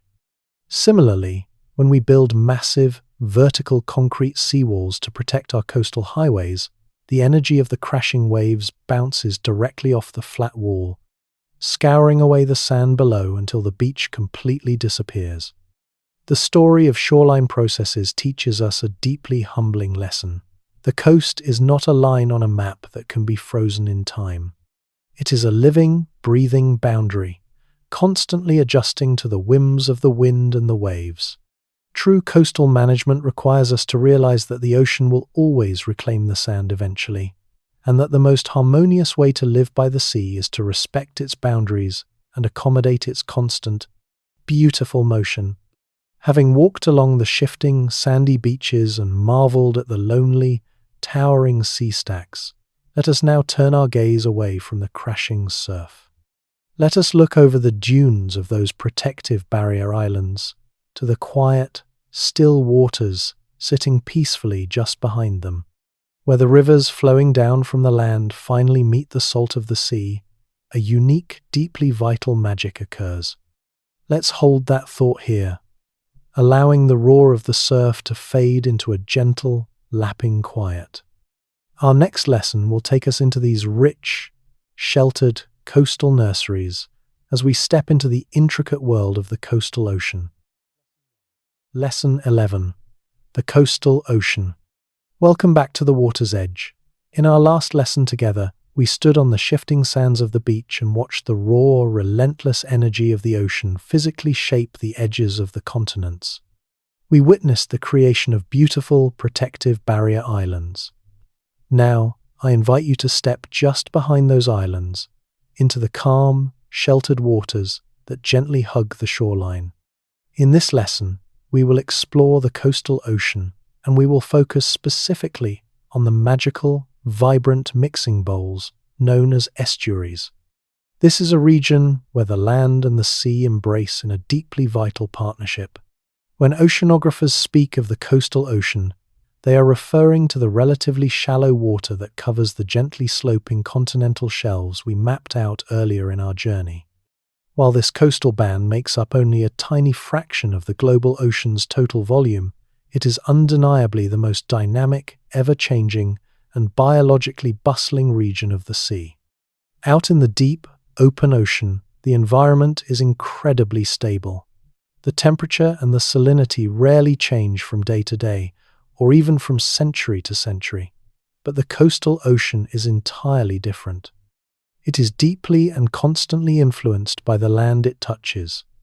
The shallow waters here heat up rapidly under the summer sun and cool down quickly in the winter winds. And most importantly, the land pours fresh water into this zone through thousands of rivers and streams. When you follow one of those quiet rivers down to the sea, you will eventually reach a place where the flowing fresh water meets the salt water of the ocean. This transition zone is called an estuary. An estuary is a partially enclosed coastal body of water where the salty tide creeps in and the fresh river water washes out. You can think of an estuary as nature's grand mixing bowl. But the fresh water and the salt water do not instantly blend together like a perfectly stirred cup of tea. Because salt water is packed with dissolved minerals, it is significantly heavier and denser than fresh water. When a river empties into an estuary, the lighter fresh water naturally spills out over the surface, flowing outward toward the open sea. Meanwhile, the heavy, dense salt water from the ocean creeps in underneath, sliding quietly along the muddy bottom, pushing its way upstream with the rising tide.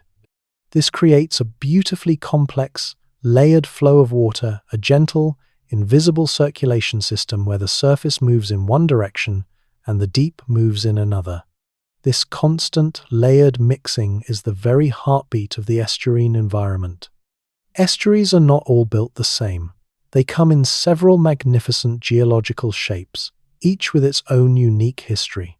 We can broadly divide them into 4 types, based on how they were originally formed. The first, and perhaps most common, is the coastal plain estuary, sometimes beautifully referred to as a drowned river valley. To understand how these formed, we must look back about 18,000 years, to the end of the last ice age.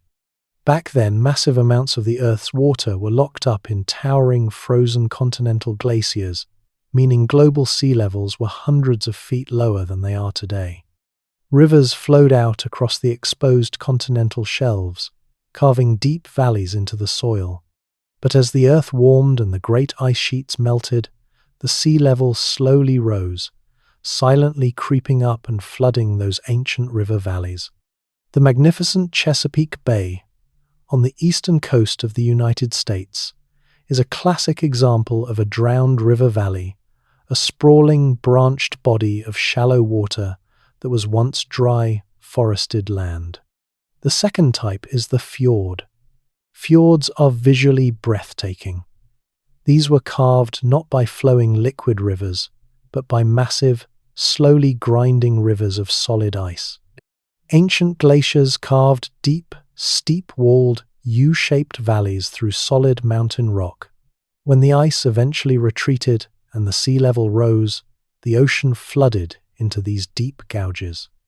If you were to sail through the fjords of Norway, New Zealand, or Alaska, you would find incredibly deep, still water, flanked by towering, sheer stone cliffs on either side. Our third type is the bar-built estuary. These are the quiet lagoons that sit patiently behind the sandy barrier islands we discussed in our last lesson. Protected from the violent, crashing surf of the open ocean by a ribbon of sand, these estuaries are typically very shallow. The mixing of fresh and salt water here is driven largely by the gentle blowing of the wind across the surface. The winding waterways of the Texas Gulf Coast and the Outer Banks of North Carolina are classic bar-built estuaries. Finally, we have tectonic estuaries. These are formed by the deep, restless shifting of the Earth's crust that we studied earlier. When tectonic plates grind against one another, fault lines can cause massive blocks of land to suddenly drop downward, creating a natural depression that the ocean quickly fills. The famous San Francisco Bay is a magnificent tectonic estuary, formed by the complex faulting of the California coast. Regardless of how they were formed, all estuaries share one miraculous trait. They are incredibly rich in life. As rivers flow over the land, they pick up immense amounts of dissolved nutrients from the soil, things like nitrogen and phosphorus. When these rivers reach the quiet, sheltered waters of the estuary, they deliver this nutrient bounty to the sea. This creates an environment that is bursting with microscopic plant life, which in turn feeds an entire web of larger creatures.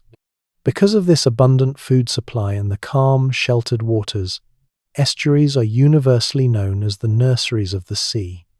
They offer a safe haven, free from the large predators of the deep, rolling ocean. Countless species of fish, crabs, and shrimp travel vast distances just to lay their eggs in the quiet marsh grasses of an estuary. The infant creatures spend the most vulnerable months of their lives here, growing strong, before finally swimming out to brave the open ocean. In fact, the vast majority of the seafood that humans rely upon globally spends at least some crucial part of its life cycle within an estuary. But their value goes far beyond just providing food. Estuaries are the Earth's natural water filters. As muddy, polluted river water enters the wide, shallow basin of the estuary, the water dramatically slows down. This allows heavy sediments and pollutants to gently drop out of the water column and settle into the mud, where thick roots of mangrove trees, marsh grasses, and massive beds of oysters filter and clean the water before it is finally released into the open ocean. Furthermore, these wetlands act as massive, green sponges. When a violent hurricane pushes a wall of seawater toward the land, the soft, sprawling marshlands of the estuary absorb the crushing energy of the storm surge, protecting the solid mainland behind them. They are a profoundly precious, delicate boundary that sustains both the sea and the land. We have now mapped the physical world. We have explored the deep tectonic basins, the chemical magic of seawater, the rushing global winds, the crashing waves, and the shifting protective coastlines. The physical stage is now completely set, and the quiet, nutrient-rich waters of the coastal ocean are waiting. It is time to breathe life into this world. Let's hold that thought here, resting gently on the threshold between geology and biology. When we return, we will populate this magnificent watery world, beginning our study of marine life and the marine environment. Lesson 12. Marine Life and the Marine Environment. Welcome back to the quiet dark. Up until this moment on our journey, we have been setting a magnificent physical stage. We have explored the deep tectonic basins, the invisible chemical magic of the salt water, the rushing global winds, and the sheltered, nutrient-rich estuaries of the coast. But the ocean is not an empty basin of salt water, nor is it just a theater of geology and physics. It is brilliantly, abundantly alive. In this lesson, we transition from the physical realm into the biological. We are going to explore how life is elegantly categorized in the vastness of the sea, and we will uncover the remarkable ways in which organisms have adapted to survive in the unique marine environment. When we look at the immense diversity of life on land, we often categorize creatures by their evolutionary relationships. Mammals over here, birds over there, reptiles in another group. But the ocean is an incomprehensibly vast, three-dimensional space, stretching from the sunlit surface down to the crushing black depths. To make sense of who lives where in this massive, watery world, marine biologists use a beautifully simple system. They classify marine organisms not first by what they are related to, but by where they live and how they move. There are three main classifications in this system. First, we have the plankton. The word plankton comes from an ancient Greek word meaning wanderer or drifter. Plankton are exactly that. They are the floaters of the sea. By definition, a planktonic organism is one that cannot swim powerfully enough to overcome the push of the ocean currents. They simply drift wherever the water takes them. We often think of plankton as being microscopic, and indeed, trillions of them are tiny, single-celled algae or microscopic animals. But size is not the rule. A massive, beautiful jellyfish, with tentacles trailing 10 feet behind it, is also considered plankton because it ultimately surrenders its path to the gentle, sweeping currents of the ocean. They are the dandelion seeds of the sea, carried by the liquid wind. Our second category is the nekton. These are the swimmers.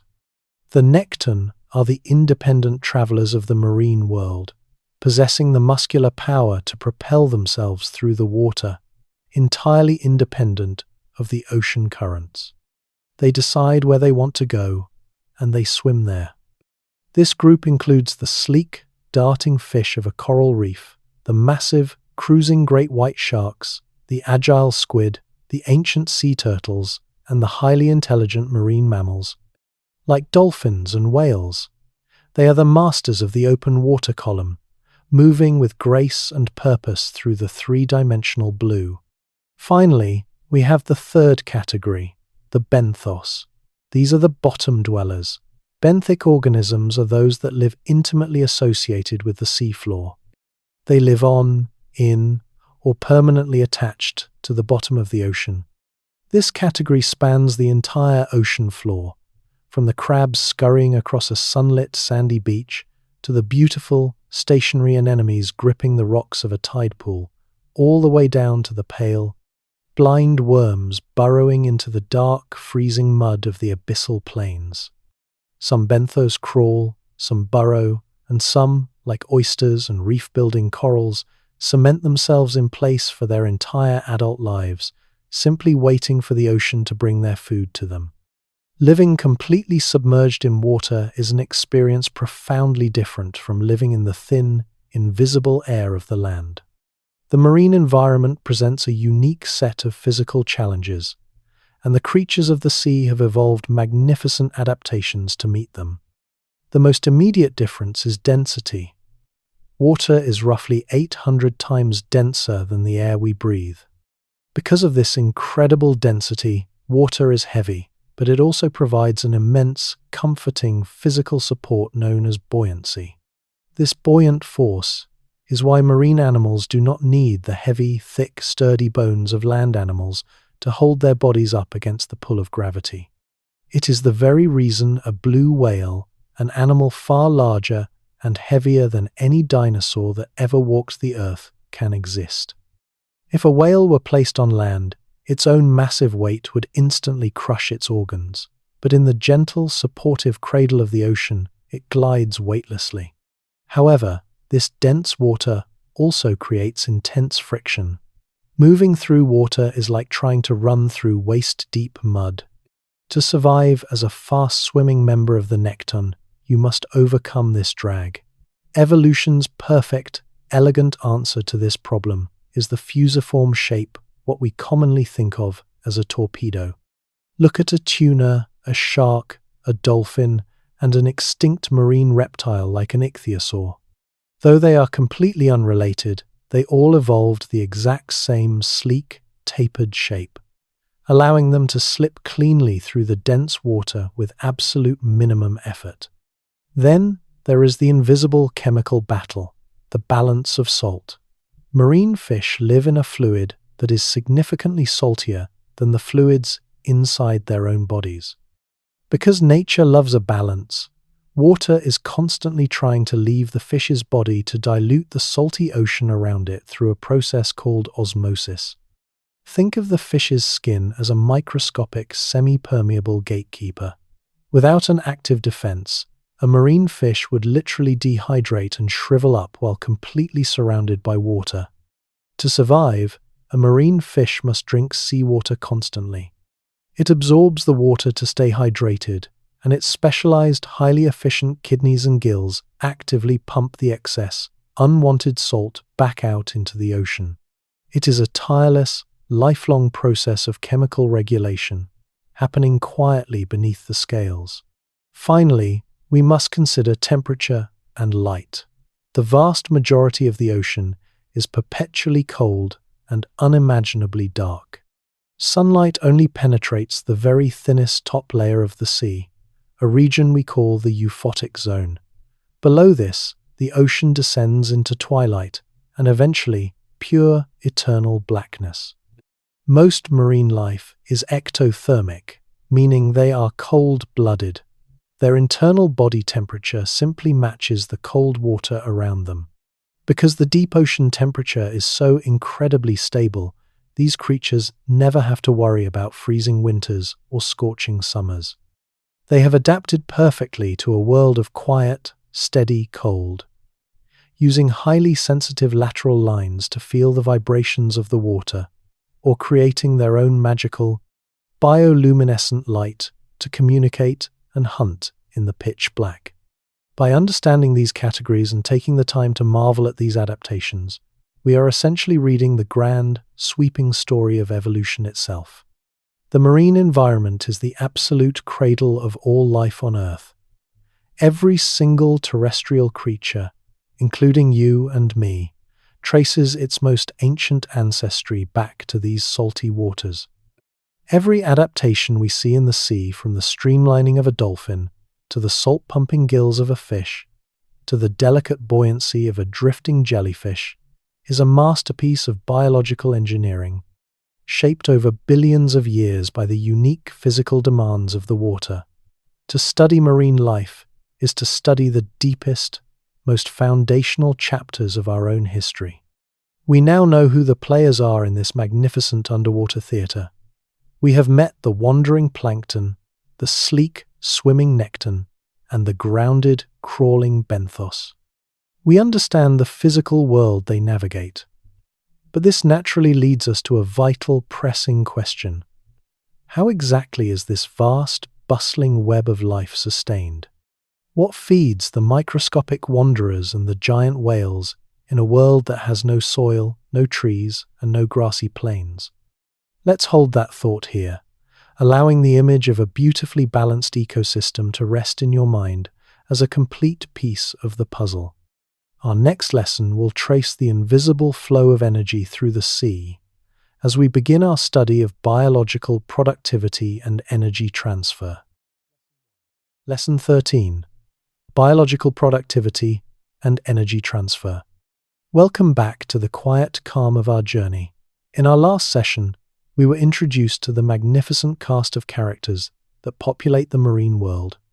We met the wandering plankton, the sleek swimming nekton, and the grounded benthos of the ocean floor. We categorized the inhabitants, but an empty stage, even with actors upon it, needs a story. It needs a source of life. Today, we must naturally ask, how is this unimaginably vast, bustling web of life sustained? What feeds the microscopic wanderers and the giant whales in a world that has no rich soil, no leafy trees, and no sprawling grassy plains? In this lesson, we will uncover the quiet miracle of biological productivity, tracing the invisible flow of energy as it cascades through the sea. To understand how life thrives in the ocean, it helps to first look at the land outside your window. You know intuitively that all terrestrial life is ultimately sustained by plants. A blade of grass captures the sunlight, a rabbit eats the grass, and a hawk eats the rabbit. The ocean works on this exact same fundamental principle, but the plants of the sea are largely invisible to the naked eye. We call them phytoplankton. Let us break that word down. Phyto comes from the ancient Greek word for plant, and plankton, as we learned, means wanderer or drifter. Phytoplankton are the microscopic, single-cell drifting algae of the sea. Though they are tiny, they exist in numbers that defy human comprehension. You can picture them as a vast, invisible meadow, a floating pasture stretching across the entire surface of the global ocean. Just like the trees and grasses on land, phytoplankton survive through the elegant, quiet process of photosynthesis. They bathe in the sunlight that strikes the surface of the water. Using the energy from that light, they draw in water and dissolved carbon dioxide, and through a brilliant chemical alchemy, they bind them together to create complex, sugary carbohydrates, the foundational food of the world. As a beautiful byproduct of this reaction, they release pure oxygen. Oceanographers refer to this initial creation of organic, living energy from sunlight as primary productivity. It is the absolute starting point. It is the moment when the raw, radiant energy of a distant star is caught and transformed into the fuel that will power every swimming, crawling, and drifting creature in the dark water below. For this invisible, floating meadow to bloom, it requires two essential ingredients to be present in the exact same place: sunlight and dissolved nutrients. And herein lies one of the most fascinating paradoxes of the marine environment. Sunlight is only available in the very thinnest, topmost layer of the ocean, a region we call the euphotic zone. This zone extends downward for only a few hundred feet, until the water absorbs the light and the ocean fades into an eternal, inky twilight. So, the phytoplankton absolutely must stay near the surface to survive. However, the nutrients they need to grow essential elements like nitrogen, phosphorus, and iron are constantly being lost from this sunlit layer. When marine organisms die, gravity pulls their bodies, and the nutrients within them, down into the dark abyss. Over time, the sunlit surface waters become beautifully clear, but biologically desolate, stripped of the fertilizer needed for the phytoplankton to grow. So, how do the sunlight and the deep nutrients ever reunite? The answer is a majestic physical process called upwelling. In certain regions of the world, particularly along the western coasts of continents like North and South America, the steady global winds blow parallel to the shoreline. Through a complex interaction with the rotation of the Earth, this wind pushes the warm, nutrient-poor surface water away from the coast out into the open sea. To replace that missing water, freezing, nutrient-rich water from the deep, dark ocean floor is violently pulled upward toward the surface. When this ancient, cold, fertilizer-rich water finally breaches the sunlit euphotic zone, it is like throwing a spark into dry tinder. The phytoplankton explode in massive, swirling blooms of life that are so vast and intensely green they can easily be seen from space. Once this primary productivity occurs, the transfer of energy begins. The microscopic phytoplankton are grazed upon by slightly larger animal drifters known as zooplankton creatures like tiny copepods and shrimp-like krill. The zooplankton are then eaten by small schooling fish like sardines or anchovies. Those small fish are hunted by larger predators like tuna, which are in turn hunted by the apex predators like the great white shark. This sequence is a food chain woven together into a highly complex food web. But there is a humbling rule in this transfer of energy. Every time one creature eats another, the vast majority of the energy is lost. It is used up by the animal just trying to survive, burned for body heat, spent swimming against the current, or lost to the water as waste. Only about 10% of the energy from one level is successfully passed up to the next. Because of this massive loss of energy at every single step, it takes an astonishing 10,000 pounds of microscopic phytoplankton to support just one single pound of a top predator like a shark. This is why the ocean is filled with trillions of microscopic algae, but only a very few widely roaming giants. This quiet, invisible process of primary productivity is not just a fascinating biological curiosity, it is the absolute life support system for the entire planet. Because the ocean is so vast, the sheer volume of photosynthesis occurring in these microscopic meadows rivals that of all the terrestrial rainforests and grasslands combined. The phytoplankton of the sea produce over half of the oxygen in the Earth's atmosphere. I want you to think about that for a moment. Take another slow, gentle breath. Every second breath you take, no matter where you live on this Earth, is a gift generously provided by these tiny, floating wanderers of the ocean. Furthermore, as they photosynthesize, they pull immense amounts of carbon dioxide out of the atmosphere, acting as a massive, natural sink for greenhouse gases, profoundly regulating the global climate we rely upon. We are intimately, biologically tethered to the microscopic pastures of the sea. Having now seen how energy is masterfully captured from the sun at the very base of the food web, we can begin to follow that traveling energy as it moves upward, shaping the magnificent, complex animals that patrol the open water. We have built the invisible foundation, and now it is time to meet the masters of the deep blue. Let's hold that thought here, a complete and vital piece of the puzzle resting securely in your mind. When we return, we will leave the microscopic world behind and swim out into the vast, boundaryless ocean as we begin our study of the animals of the pelagic environment. Lesson 14. Animals of the Pelagic Environment. Welcome back. In our last lesson together, we witnessed the quiet miracle of biological productivity. We traced the invisible flow of energy, watching how the microscopic, sunlit meadows of phytoplankton capture the light of a distant star and transform it into the fuel that powers the entire ocean. We built the foundation of the marine food web. Now, it is time to meet the magnificent creatures that harness that energy to conquer the vast, endless blue.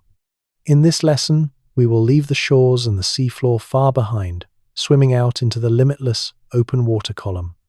We will explore the pelagic environment, and we will marvel at the majestic wanderers that call this boundless world their home.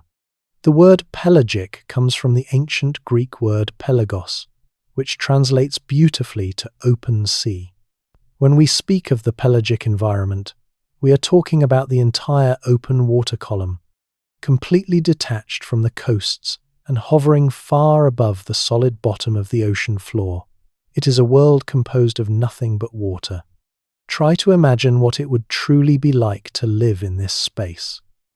It is an environment almost beyond human comprehension. There are no boundaries, no walls, no trees to hide behind, and absolutely no solid ground upon which to rest.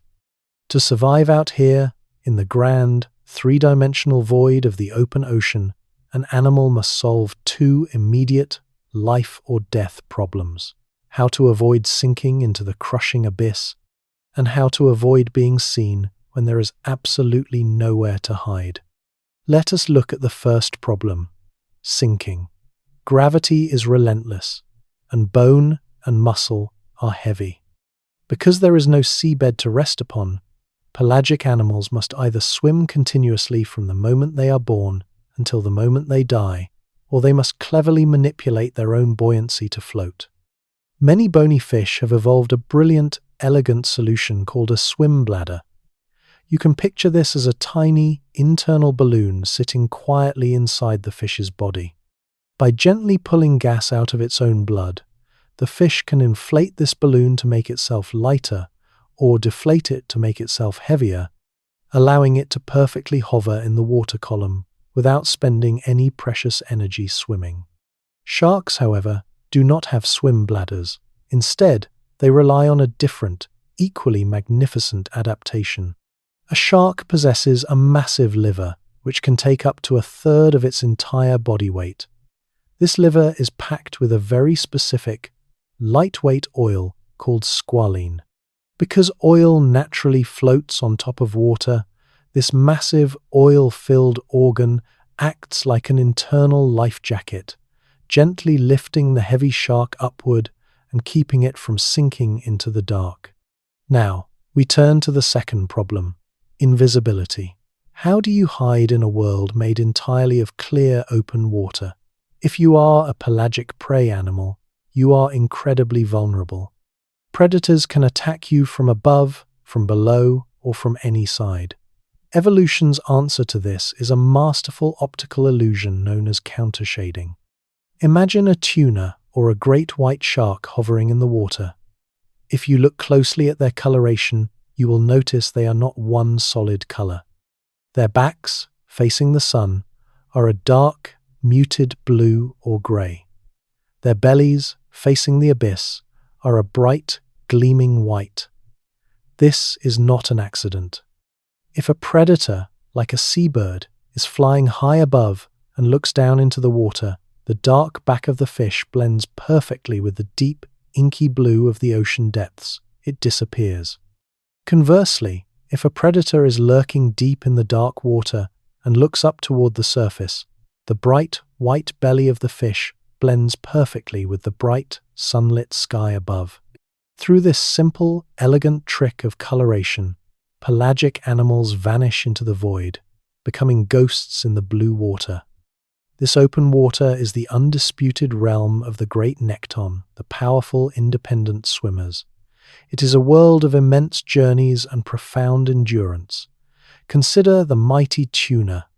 They are built for pure, unadulterated speed. Shaped like perfect, silver torpedoes, their bodies are so heavily muscled and rigid that only their sickle-shaped tail fin moves, beating rapidly back and forth to propel them across entire ocean basins.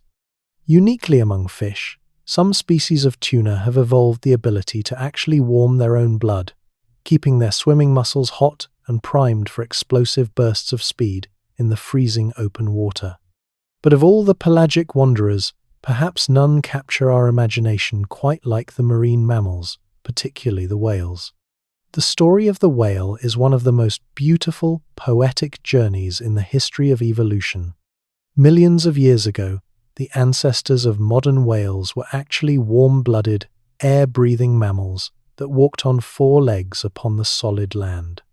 But slowly, over deep time, they returned to the sea. The ocean called them back. Generation by generation, they adapted to the water. They traded their walking legs for powerful, sweeping flukes. They wrapped themselves in thick, insulating blankets of blubber to survive the freezing depths. They moved their nostrils to the very top of their heads, so they could breathe seamlessly while swimming. But their most magnificent adaptation involves how they eat. The largest animals to ever live on Earth, the great baleen whales, like the blue whale, do not hunt large prey. Instead, they have evolved to bypass the long, complicated food chain entirely. Instead of teeth, their mouths are filled with hundreds of long, fringed plates made of keratin, the exact same material as your fingernails. This is called baleen. A blue whale will open its massive mouth and engulf thousands of gallons of seawater in a single gulp. It then uses its massive tongue to push the water back out through the baleen plates, trapping millions of tiny, shrimp-like zooplankton called krill inside. By eating incredibly low on the food chain, harvesting the vast swarms of energy almost straight from the source, the blue whale can gather enough fuel to sustain a body the size of a submarine. It is a gentle giant, swimming slowly and peacefully through the open water, sustained by the smallest creatures of the sea. These pelagic wanderers, the cruising sharks, the schooling tuna, and the majestic whales capture our hearts and our imaginations like few other creatures on Earth. But they are also uniquely vulnerable. Because the pelagic environment has no walls and no borders, these animals are highly migratory. A single sea turtle or a pod of whales may cross the territorial waters of a dozen different nations in a single year. This means that protecting them cannot be the job of just one country. Their survival requires a profound, unified, global cooperation. Understanding their long migration routes and their slow reproductive cycles is absolutely critical to preventing the overfishing that threatens to empty the open seas. When we study the animals of the pelagic environment, we are reminded that the ocean connects us all, and that preserving the wildness of the deep blue is a shared, human responsibility. We have now soared through the bright, sunlit open waters, swimming alongside the sleek, fast cruisers and the gentle, air-breathing giants. We have felt the boundlessness of the pelagic void. But beneath these magnificent swimmers, down where the sunlight slowly fades away and the water turns heavy and cold, lies a very different, strangely beautiful world. Let us hold the memory of the open blue here, resting peacefully in your mind. Our next lesson will take us gently down to the very bottom, as we meet the patient, resilient creatures of the seafloor in our study of the animals of the benthic environment. Lesson 15. Animals of the benthic environment. Welcome back to our quiet descent. In our last lesson together, we soared through the bright, boundless expanse of the open sea, swimming alongside the powerful, cruising sharks and the gentle, air-breathing whales. We felt the endless freedom of the pelagic void, but now it is time to let gravity gently take hold. We are going to slowly drift downward, sinking deeper and deeper, leaving the bright sunlight far above us, until we finally touch the solid, ancient floor of the ocean. In this lesson, we will explore the benthic environment, and we will meet the patient, resilient creatures that have built their lives upon the very bottom of the world. The word benthic comes from the ancient Greek word benthos, which elegantly translates to the depth of the sea. When oceanographers speak of the benthic environment, they are referring to the ocean floor itself, and everything that lives directly upon it, within it, or firmly attached to it.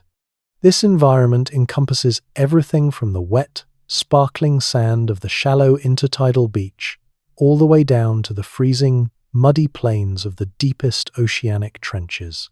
Unlike the pelagic wanderers, who must constantly swim to avoid sinking into the abyss, the creatures of the benthos have the profound comfort of a solid surface beneath them.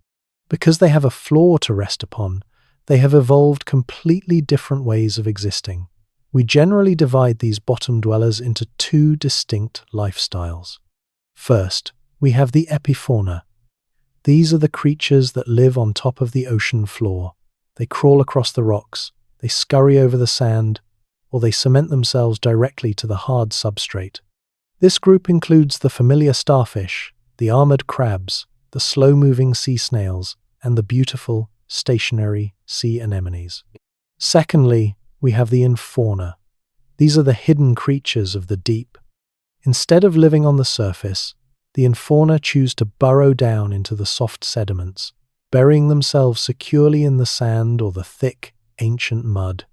This group includes the delicate clams, the burrowing marine worms, and countless microscopic organisms that make their homes in the tiny, dark spaces between individual grains of sand. Whether they live upon the surface or buried beneath it, the lives of benthic animals are defined entirely by the texture of their world. A pelagic fish only has to worry about water, but a benthic creature must be perfectly adapted to its specific terrain, be it a jagged, rocky reef, a shifting dune of sand, or an endless plain of soft, freezing ooze. To truly understand the vast diversity of the benthic world, we must take a journey across its dramatic gradient, traveling from the shallow, sunlit ledges down to the absolute blackness of the deep abyss. Let us begin in the shallow coastal waters, where the sunlight easily reaches the seafloor. Here, upon hard, rocky substrates in warm tropical waters, we find the most glorious benthic structures on Earth. The coral reefs. Though a reef looks like a garden of colorful stones and strange plants, it is actually a massive, bustling metropolis built entirely by tiny benthic animals called coral polyps. These polyps extract calcium from the seawater to build hard, protective, cup-like skeletons around their soft bodies. Over thousands of years, generation upon generation of polyps build upon the skeletons of their ancestors, creating soaring, complex limestone cities that provide shelter for thousands of other species. These shallow reefs are bathed in sunlight, allowing microscopic algae to live safely inside the coral tissues, providing them with rich, photosynthetic food. It is an environment of high energy, vibrant color, and abundant life. But as we leave the shallow coasts and drift down the continental slope, the light begins to fail. The vibrant colors fade to gray, and the water grows heavy and freezing cold. Eventually, we arrive at the abyssal plains, the vast, flat, muddy expanses that make up more than half of the Earth's surface. Down here, the environment is defined by total, eternal darkness and crushing physical pressure. Because there is absolutely no sunlight to support plant life, the creatures of the deep benthos must rely on a different source of food. They look upward, waiting patiently for what marine biologists poetically call marine snow. Marine snow is the continuous, gentle shower of organic detritus, dead plankton, tiny flecks of waste, and decaying matter that slowly drifts down from the sunlit world thousands of feet above. It falls like a quiet, never-ending dust in an empty room. The animals down here are the ultimate scavengers, masters of patience and slow metabolism. Consider the tripod fish, a remarkable deep-sea creature that has evolved 3 incredibly long, stiff fins that act like stilts. It stands perfectly still upon the soft mud, hovering just above the seafloor, facing into the slow, icy current, simply waiting for a tiny piece of food to drift into its mouth. Life in the deep benthos is unhurried, quiet, and profoundly still.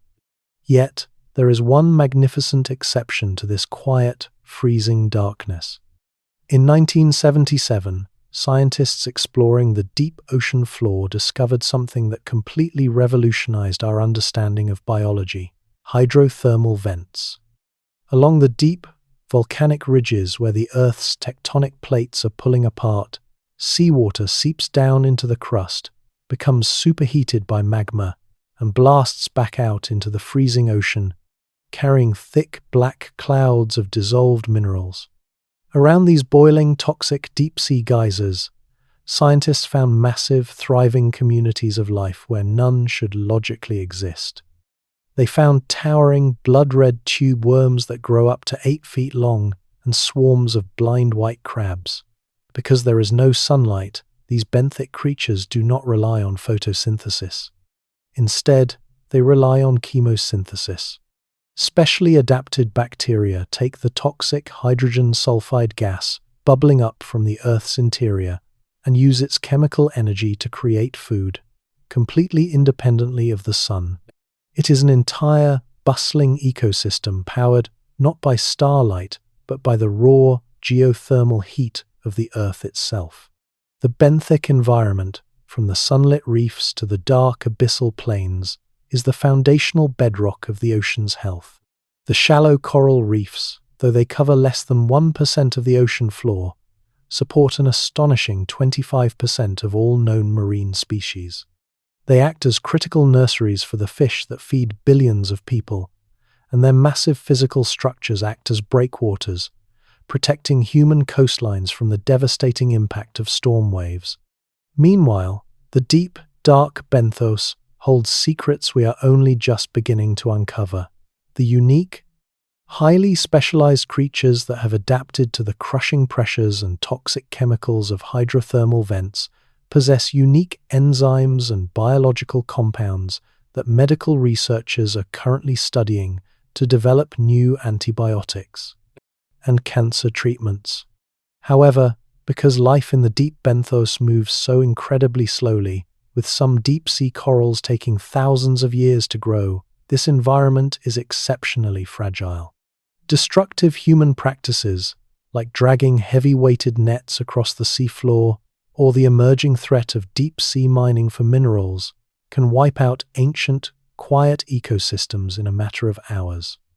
A wound on the abyssal plain does not heal in a lifetime. It takes centuries. Understanding the benthos teaches us to respect the hidden, silent foundations of our world. We have now traveled through the entirety of the ocean's biological realms. We have floated with the plankton, swam with the pelagic nekton, and rested quietly with the benthos upon the deep ocean floor. We have seen how beautifully and perfectly life has adapted to every corner of this watery globe.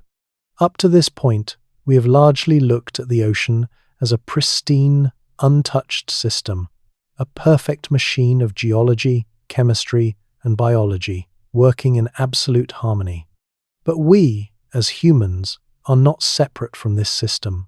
We are intimately bound to it. Let us hold the quiet peace of the deep sea in our minds as we gently rise back to the surface.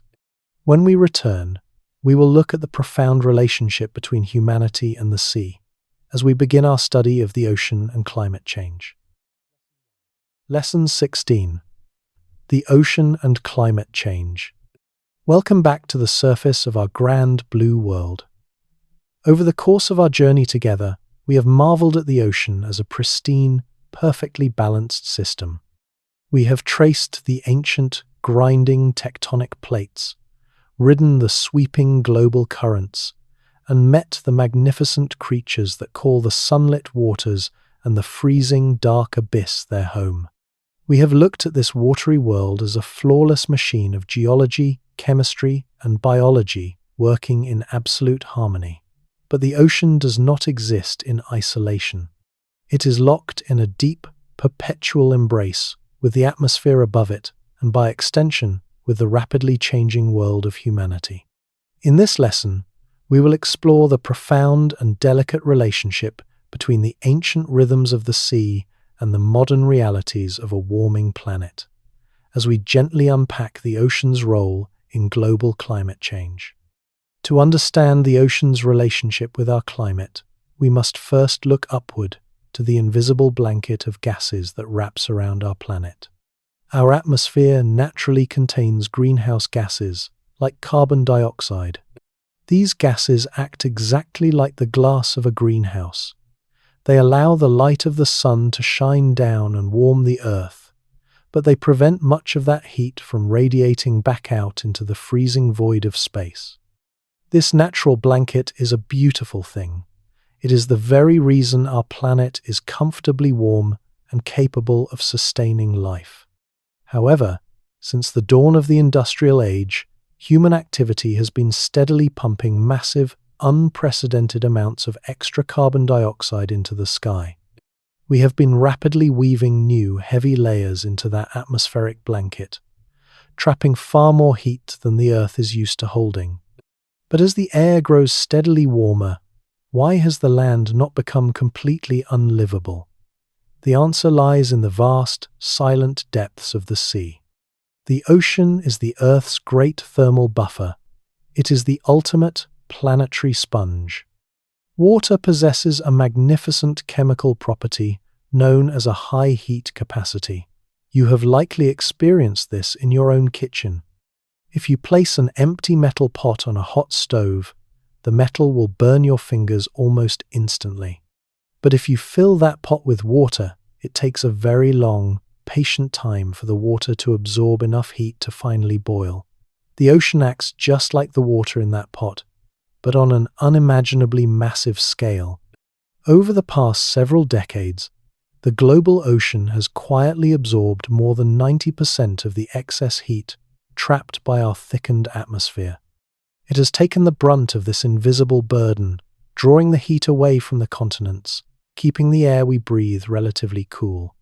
The ocean is our silent, steadfast guardian, but this monumental act of buffering comes with profound physical and chemical costs to the sea itself. As the ocean absorbs this staggering amount of heat, the physical nature of the water begins to change. The first and most immediate consequence is thermal expansion. When water molecules warm up, they become more energetic. They vibrate slightly faster and push slightly farther apart from one another. It is an incredibly tiny, microscopic expansion, but when you multiply that tiny increase in volume across the entire, staggering depth and breadth of the global ocean, the result is dramatic. The ocean physically swells. When we hear about global sea levels rising, we often picture melting glaciers and crumbling ice sheets pouring new water into the sea. While melting ice is certainly a major factor, a massive portion of the sea level rise we are currently experiencing is simply the existing ocean water physically expanding as it warms, slowly and inevitably creeping higher up the coastlines. But the ocean does not just absorb our excess heat, it also absorbs the carbon dioxide itself. As the wind sweeps across the crests of the waves, the ocean breathes in the atmosphere. It is estimated that the ocean has absorbed roughly a quarter of all the carbon dioxide humanity has ever produced. On the surface, this sounds like a blessing, as it removes the warming gas from the air. But beneath the waves, this invisible gas triggers a quiet chemical chain reaction. When carbon dioxide dissolves into seawater, It reacts with the water molecules to form a weak acid called carbonic acid. Over time, this process, known as ocean acidification, slowly lowers the overall pH of the sea. The ocean is not becoming a vat of burning acid, but it is becoming just slightly more acidic.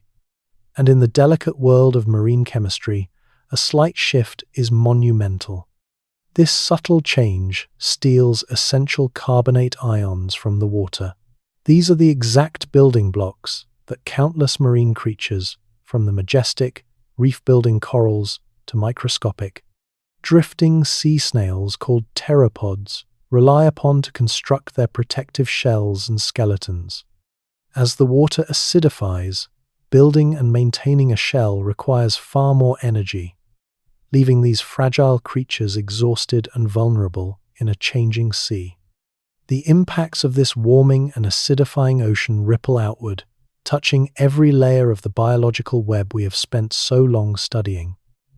Consider the vibrant coral reefs we visited in our last lesson. Corals live in a beautiful, delicate partnership with tiny, colorful algae that reside safely within their tissues, providing them with food through photosynthesis. But corals are incredibly sensitive to temperature. When the surrounding water becomes just a few degrees too warm, the corals become deeply stressed. In a desperate act of survival, they expel the colorful algae, turning the entire reef a stark, ghostly white. This is known as coral bleaching. A bleached coral is not strictly dead, but it is starving, waiting quietly for the water to cool so the algae can return. If the heat wave lasts too long, the ancient, bustling metropolis of the reef simply crumbles into silence. Furthermore, the shifting temperatures of the sea are beginning to alter the great, sweeping ocean currents. As the polar ice caps melt, they dump millions of gallons of fresh, buoyant water into the freezing, salty sea. This disrupts the sinking of heavy, cold water that drives the global conveyor belt we learned about earlier. If these deep currents slow down, the distribution of nutrients will change. The ancient migration routes of the whales and the tuna will shift, and the weather patterns over our own continents will become far more unpredictable. The ocean and the atmosphere are a single, breathing entity. You cannot change one without fundamentally altering the other.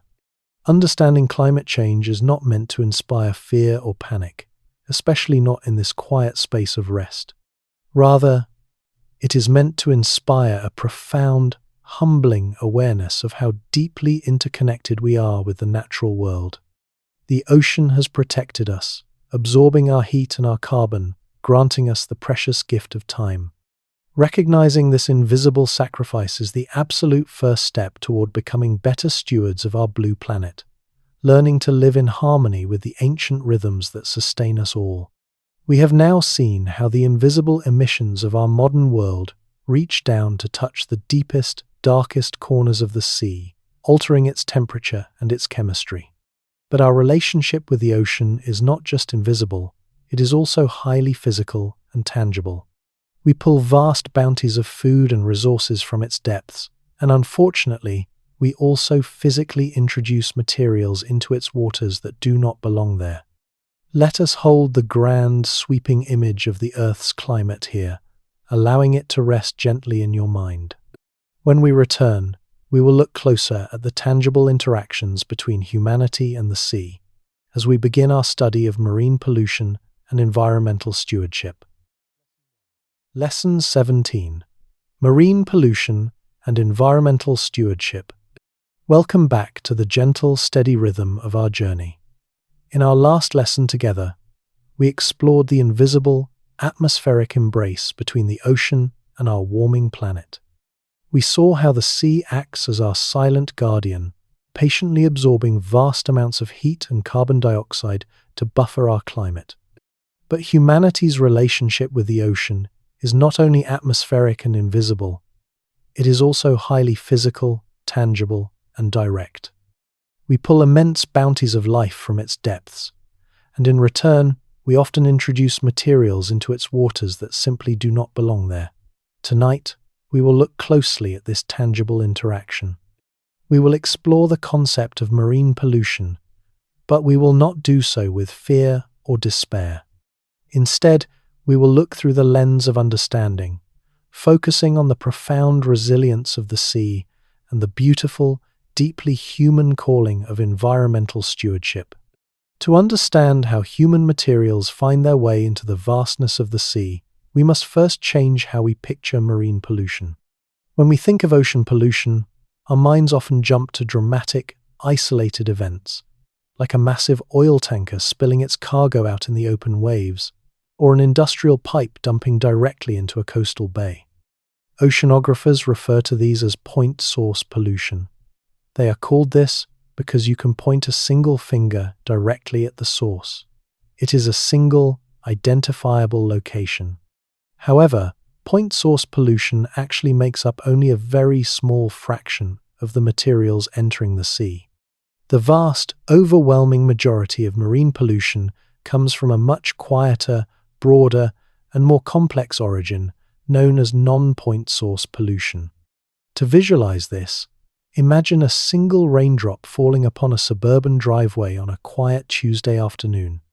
As that raindrop washes across the concrete, it picks up a microscopic trace of motor oil that leaked from a car.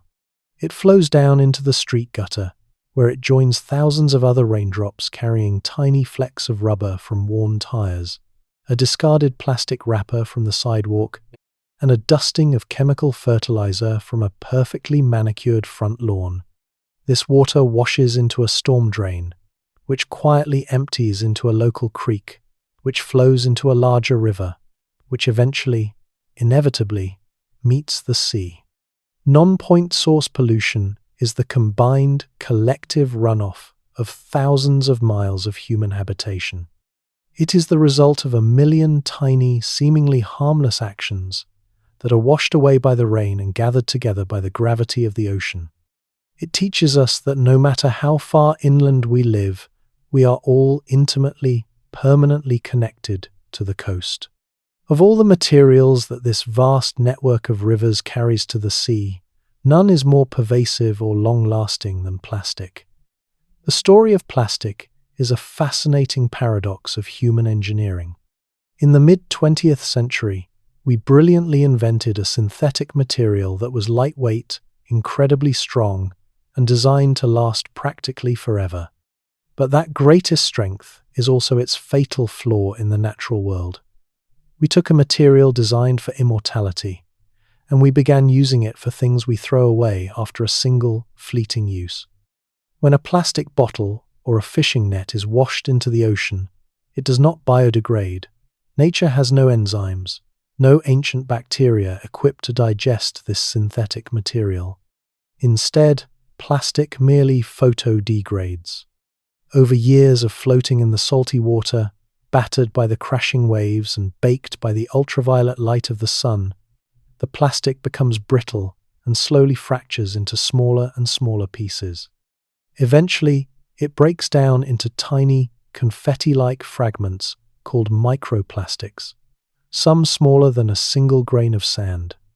As these plastics fracture, they are caught in the grand, sweeping global currents we studied earlier in our journey. The massive, rotating circular currents, the gyres, slowly gather these floating fragments from across the globe and sweep them into the quiet, calm centers of the ocean basins. This phenomenon has created regions often referred to as garbage patches, like the famous Great Pacific Garbage Patch, but the name is slightly misleading. It is not a solid floating island of trash that you could walk upon. It is something far more insidious. It is a vast, cloudy soup of suspended microplastics, drifting in the water column like a silent, synthetic galaxy of stars. Because these fragments are so small, they beautifully, tragically mimic the natural food of the sea. A tiny microplastic sphere looks exactly like a fish egg to a foraging seabird. A drifting plastic bag looks exactly like a jellyfish to a migrating sea turtle. Even the massive, filter-feeding baleen whales inadvertently swallow thousands of these invisible fragments as they gulp the ocean water for krill. Alongside the plastics, our rivers also carry massive amounts of agricultural fertilizers. When these rich nutrients reach the coastal estuaries, they do exactly what they were designed to do on land. They promote explosive plant growth. The microscopic phytoplankton in the water bloom in massive, unnatural numbers. But when these billions of algae eventually die and sink to the bottom, the bacteria that decompose them consume massive amounts of oxygen from the water. This process, called eutrophication, can leave vast stretches of the coastal ocean utterly depleted of oxygen, creating quiet, invisible regions known as dead zones, where fish and crabs simply cannot breathe. Hearing about these impacts can feel heavy, but it is precisely in this understanding that we find the profound power of environmental stewardship. A steward is a caretaker, a guardian who holds a deep responsibility for something precious entrusted to their care. When we look at marine pollution, we are not looking at an unfixable tragedy. We are looking at a correctable mistake. The most beautiful, hopeful truth about the ocean is its staggering, breathtaking resilience. The sea is a master of healing. When humans choose to change their behavior, when a coastal town bans single-use plastics, when a farmer adjusts their fertilizers to protect the local watershed, or when nations come together to establish massive marine-protected areas where fishing and drilling are strictly forbidden, the ocean responds with miraculous speed. Within just a few short years of protection, fish populations rebound, coral reefs begin to mend, and the water grows clear again. Across the globe right now, brilliant minds are inventing new materials made from easily biodegradable seaweed. Engineers are designing gentle, sweeping systems to gather plastics from the river mouths before they reach the sea. And millions of ordinary people spend their weekends quietly walking the coastlines, picking up debris from the sand. Every piece of plastic removed from a beach is a victory. Every mindful choice made far inland is a gift to the deep. Stewardship is the realization that our human intelligence and our profound capacity for empathy can be a force of absolute good for the natural world. We are not just a burden on the sea, we have the power to be its greatest champions. We have now seen how deeply intertwined our daily lives are with the health of the sea, and we have felt the quiet, steady hope that comes from active, mindful stewardship. We have traveled from the fiery tectonic birth of the ocean basins all the way to the modern challenges and triumphs of the present day. We have nearly completed our grand voyage. Let us hold this feeling of hope, resilience, and connection gently in our minds, allowing it to bring a sense of deep peace to your rest. When we return for our final lesson, we will look forward, reflecting on all we have learned, as we gaze out at the horizon to contemplate the ocean's future and the enduring wonder of this magnificent blue planet. Lesson 18. The Ocean's Future. Welcome back. Together, we have traveled an unimaginable distance. We have watched the ancient tectonic plates tear apart to birth the Great Basins. We have ridden the invisible, sweeping currents that circle the globe, and we have marveled at the staggering diversity of life. From the microscopic sunlit plankton to the giants of the deep pelagic void, we have confronted our own human impacts, finding deep hope in the power of stewardship. Now, as our grand curriculum comes to a close, we must turn our gaze outward, toward the horizon. In this final lesson, we will look to tomorrow. We will explore the ocean's future, not with anxiety or fear, but with a profound, quiet sense of wonder, reflecting on the enduring mysteries that still await us in the deep blue. When we think about the future of the ocean, it is very easy to project our own hurried human sense of time onto the water. We think in terms of years, decades, or perhaps a single century. But the ocean does not operate on human time. The ocean breathes in the slow, majestic rhythm of deep, geological time. To truly understand the future of the sea, we must remember its past. The ocean is ancient, vast, and fundamentally resilient. Over hundreds of millions of years, the global ocean has survived the shifting and shattering of supercontinents.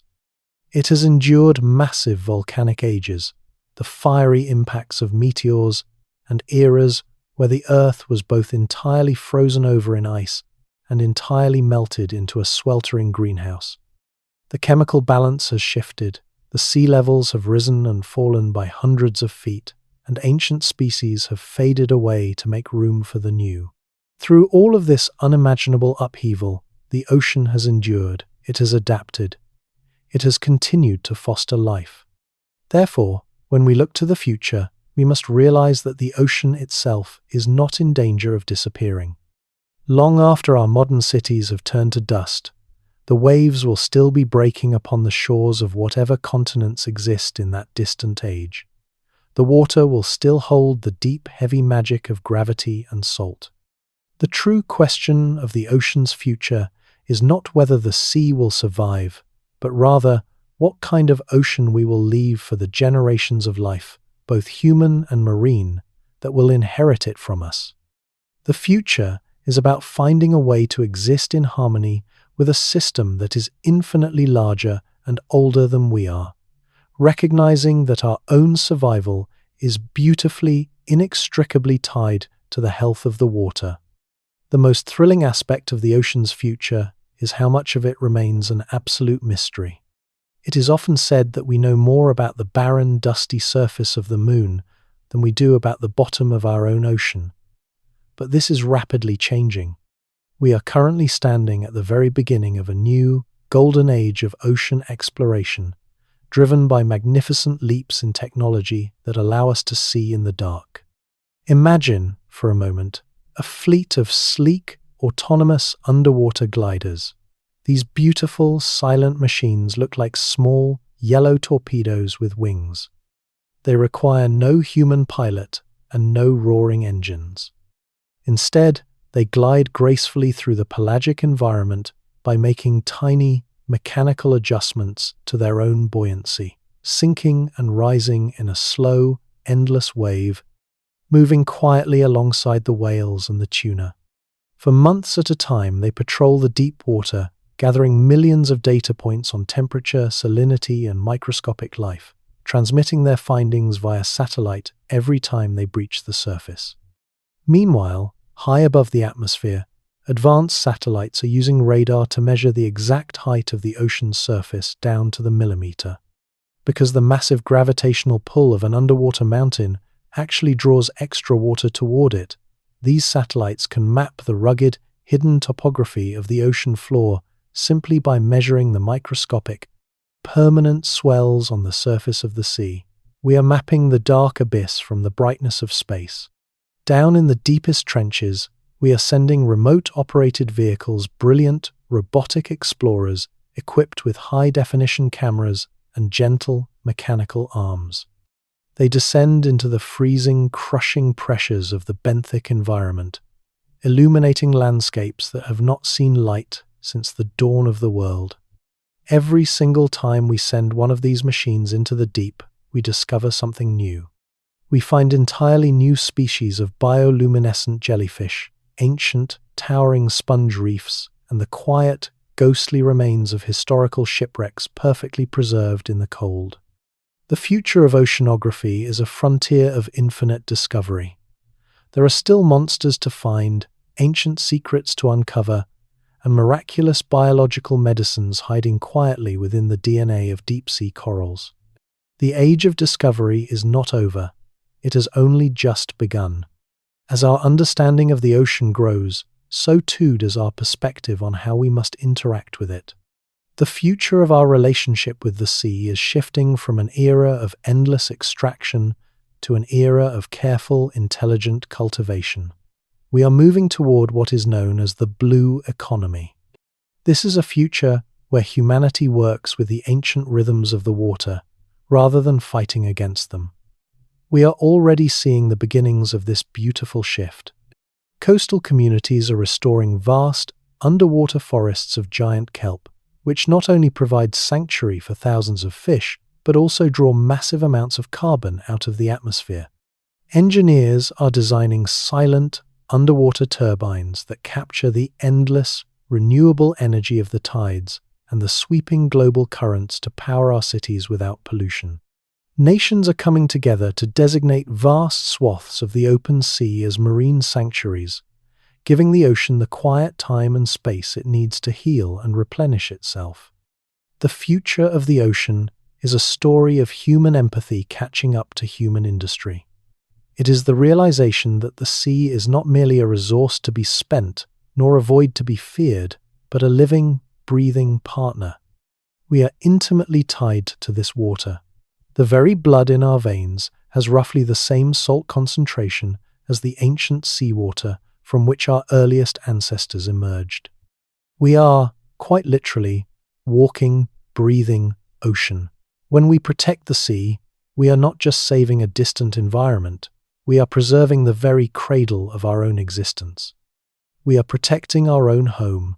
And so, my friend, we have reached the end of our voyage. We have sailed across the sprawling surface, plunged into the deepest trenches, and traced the invisible currents that bind this magnificent planet together. You now hold the story of the ocean in your mind.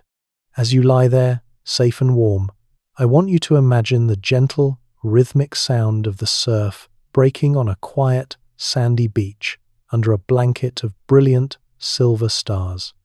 Let the steady, peaceful breathing of the tides sync with your own slow, steady breath, in and out. The ocean has been here since the beginning of time, and it will be here tomorrow, keeping its slow, majestic watch over the world. There is nothing left to study, nothing left to worry about, and nothing left to do but rest.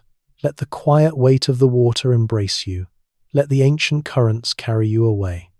Thank you for taking this journey with me. Sleep now and dream of the deep, beautiful blue. Good night.